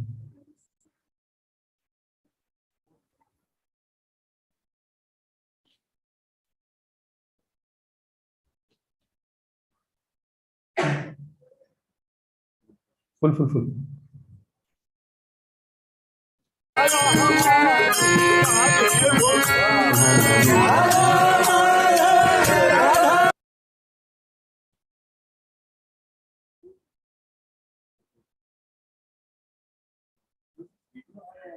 Yeah.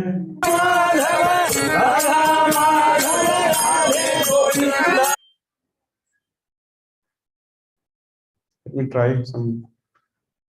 The other day it was working. So the speaker is the television. The volume is there. I have shared the sound also. Anyway, maybe without the volume you can see. So he is singing the names of the Lord. This is a live video. He was not able to walk few moments ago.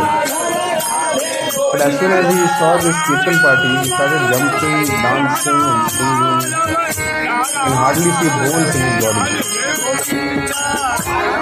It looks like he'll collapse just now. But as soon as he heard, completely started jumping, singing, dancing. You can see his head and his entire frame shaking as he says, Krishna, Krishna,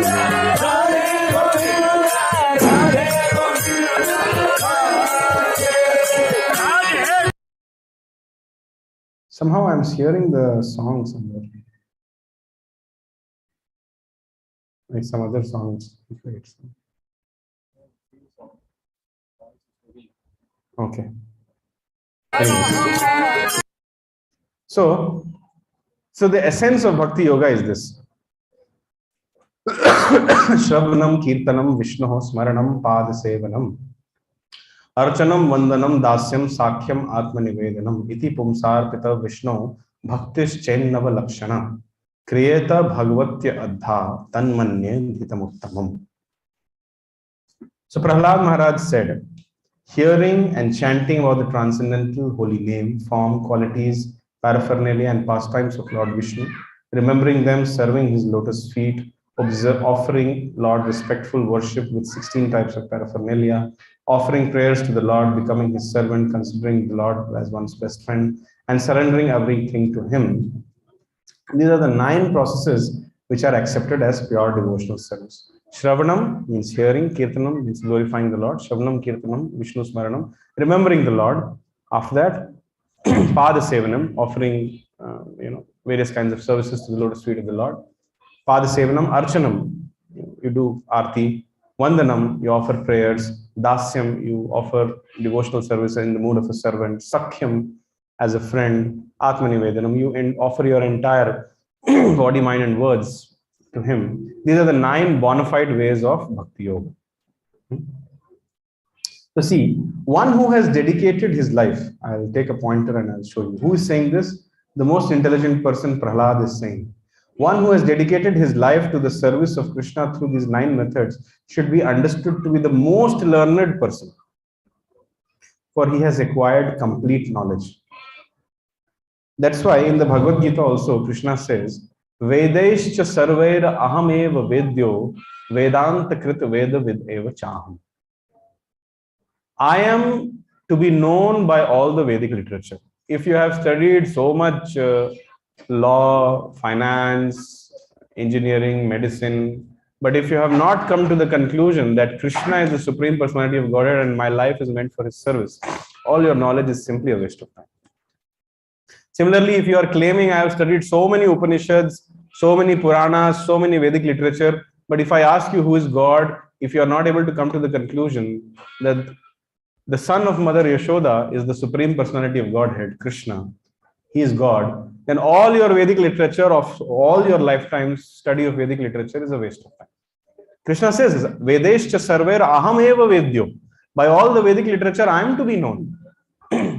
And if you know Krishna, you know everything. That's why it is told here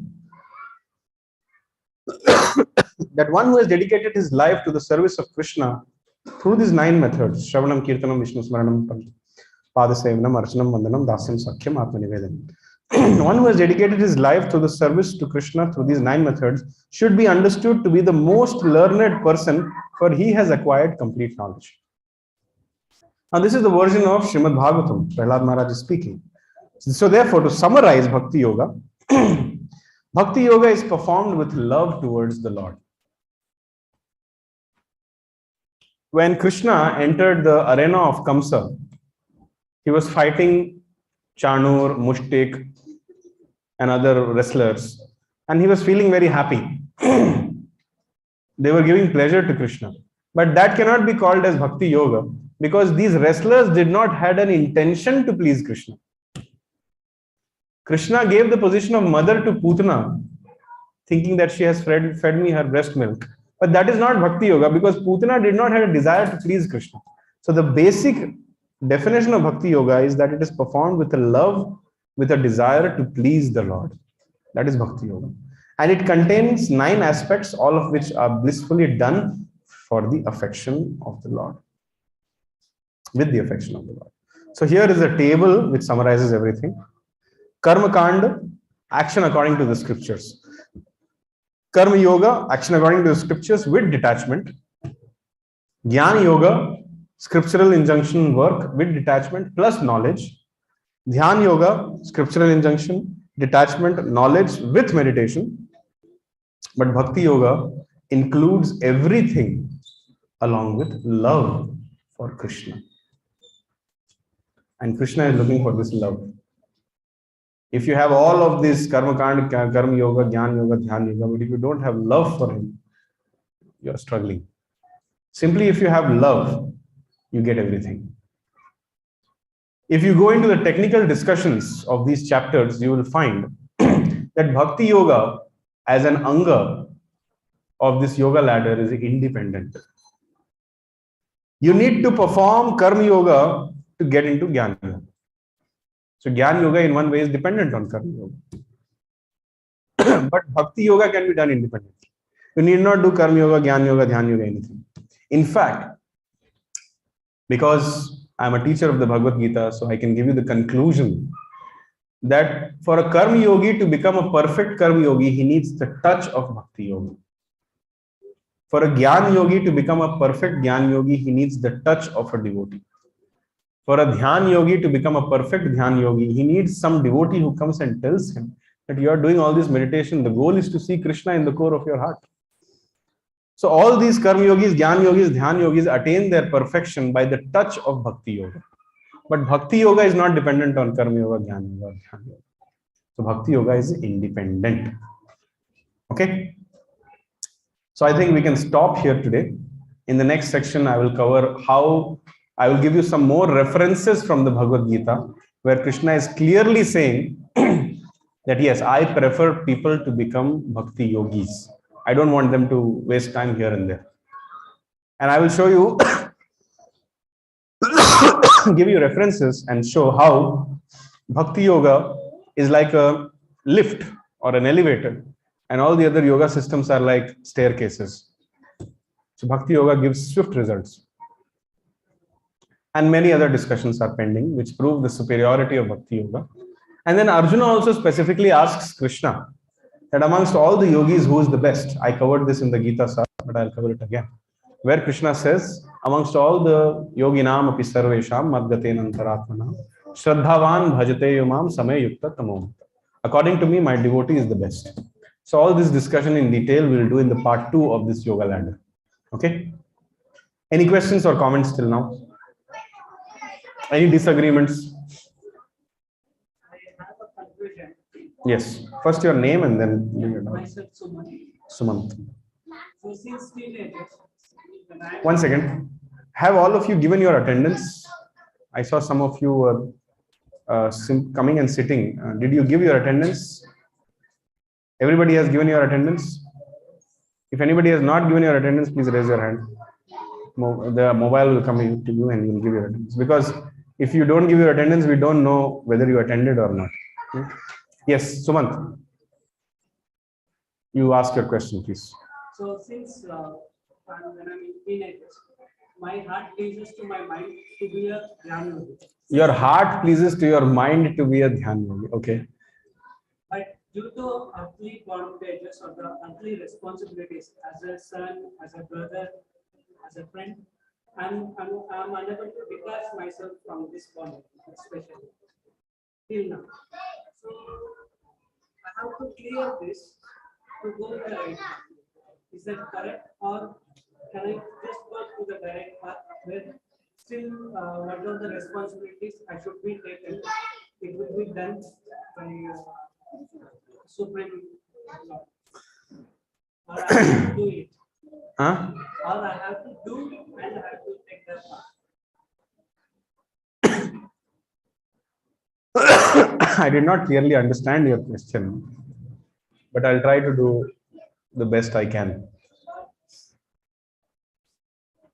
First, you should know what is the difference between mind and heart.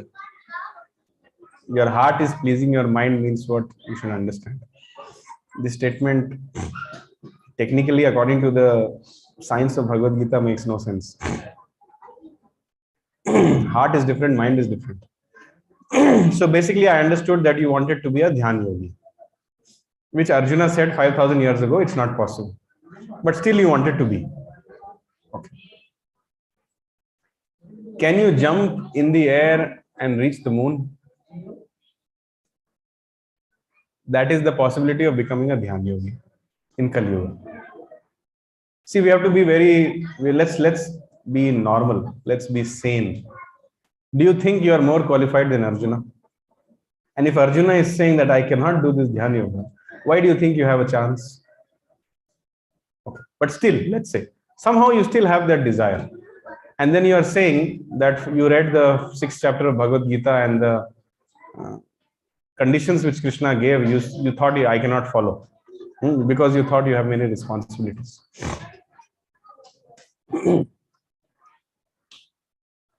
Don't worry. Practice Bhakti Yoga. Vasudeve Bhagavati Bhakti Yoga Prayojitah Janyatyashu Vairagyam Jnanam Chayat Ahit. The Srimad Bhagavatam says that this Bhakti Yoga is so powerful. Please take note that in other yoga processes, you have to, like you said, I tried a lot, but I could not detach myself.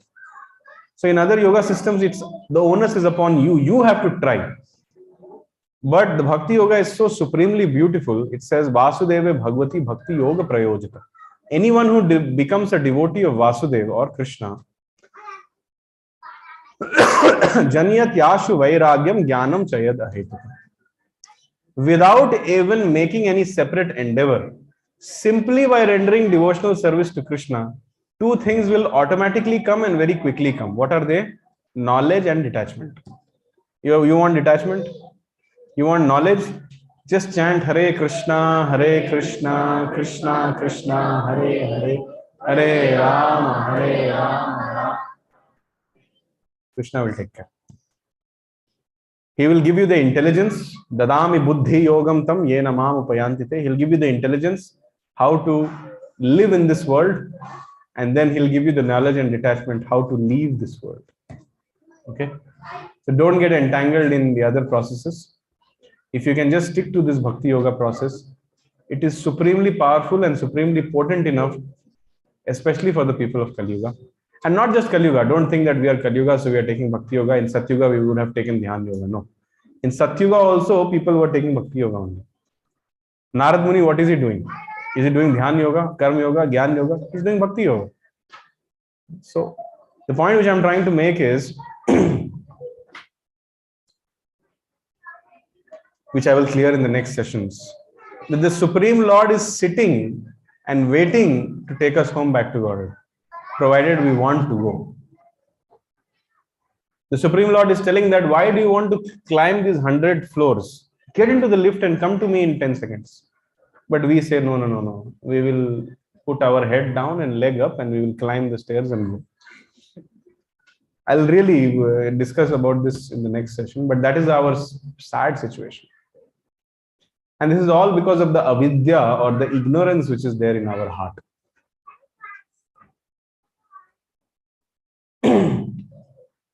This human form of life or any other form of life is simply meant for devotional service. Jivera Swarup hai Krishnera Nityadas. The original constitutional position of every living entity is simply to render devotional service to Krishna. When you do not accept this and you accept other so-called activities, then you just increase the number of births, deaths, old ages, and diseases in your life. Does this answer your question? Does this satisfy you? Okay. Now we all want a very simple solution, right? This is the simplest solution. Just chant Hare Krishna and Krishna will take care of everything. Because Krishna knows the best and he is the most intelligent. And he is the one who controls everything also. Okay. Hare Krishna. Any other questions, comments, disagreements, doubts? Okay. So we will end today's discussion. We will do a 5 minutes Kirtan. Is that okay? We'll all stand up. We'll take the camera towards the altar, if possible. And let everybody get a darshan. And we'll see what is.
Okay, so we will do a short kirtan for 5 minutes.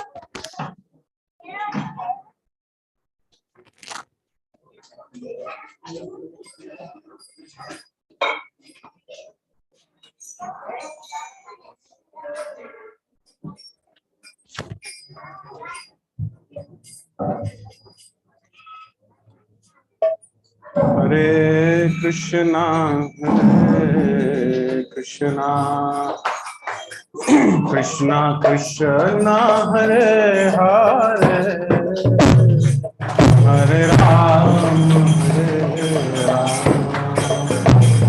Ram Ram, Hare Hare, Hare Krishna, Hare Krishna.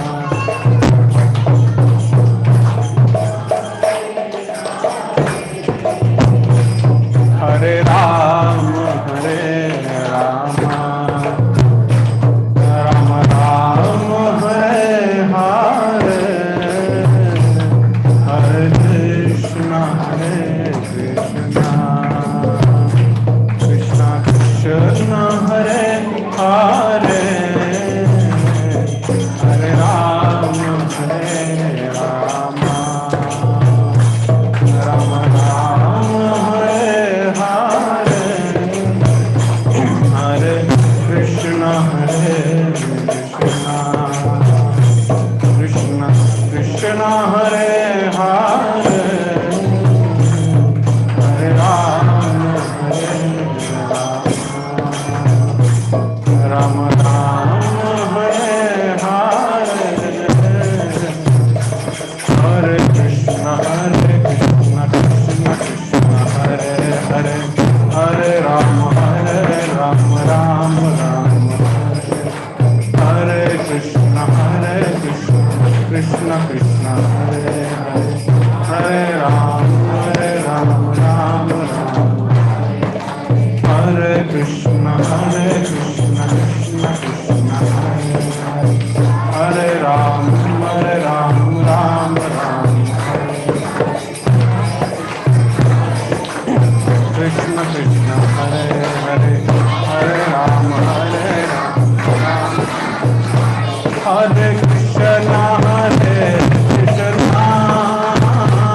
Krishna Krishna, Hare Hare, Hare Rama, Rama Rama, Hare Hare, Hare Krishna,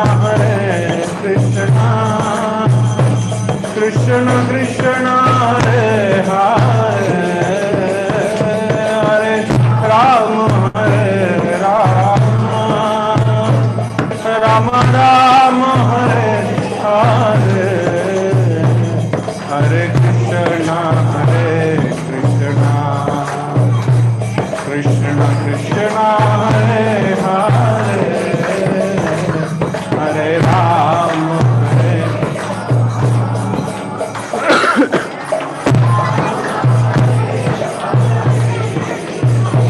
Hare Krishna,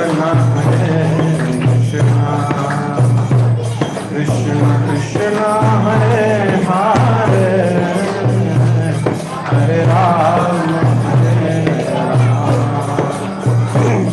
Rama Rama, Hare Hare, Jaya Prabhupada, Jaya Prabhupada, Prabhupada, Jaya Prabhupada,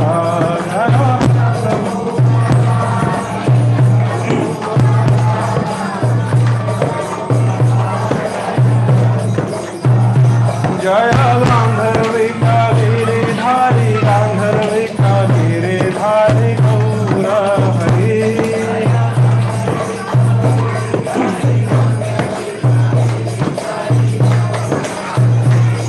Jaya Lakshmi Narasimha, Jaya Anantade, Lakshmi Narasimha, Jaya Anantade.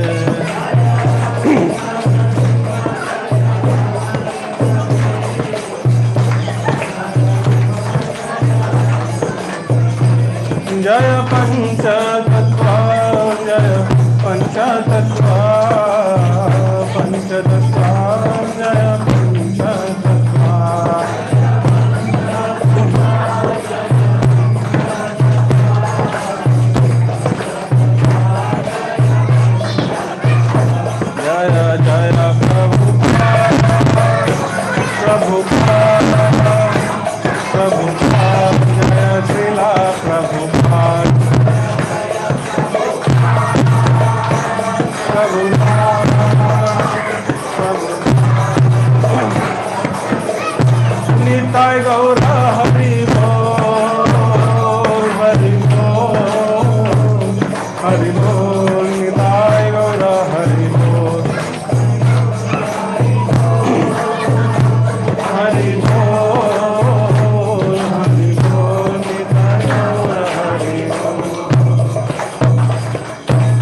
धर्म हरिनाम संकीर्तन यज्ञ की जय।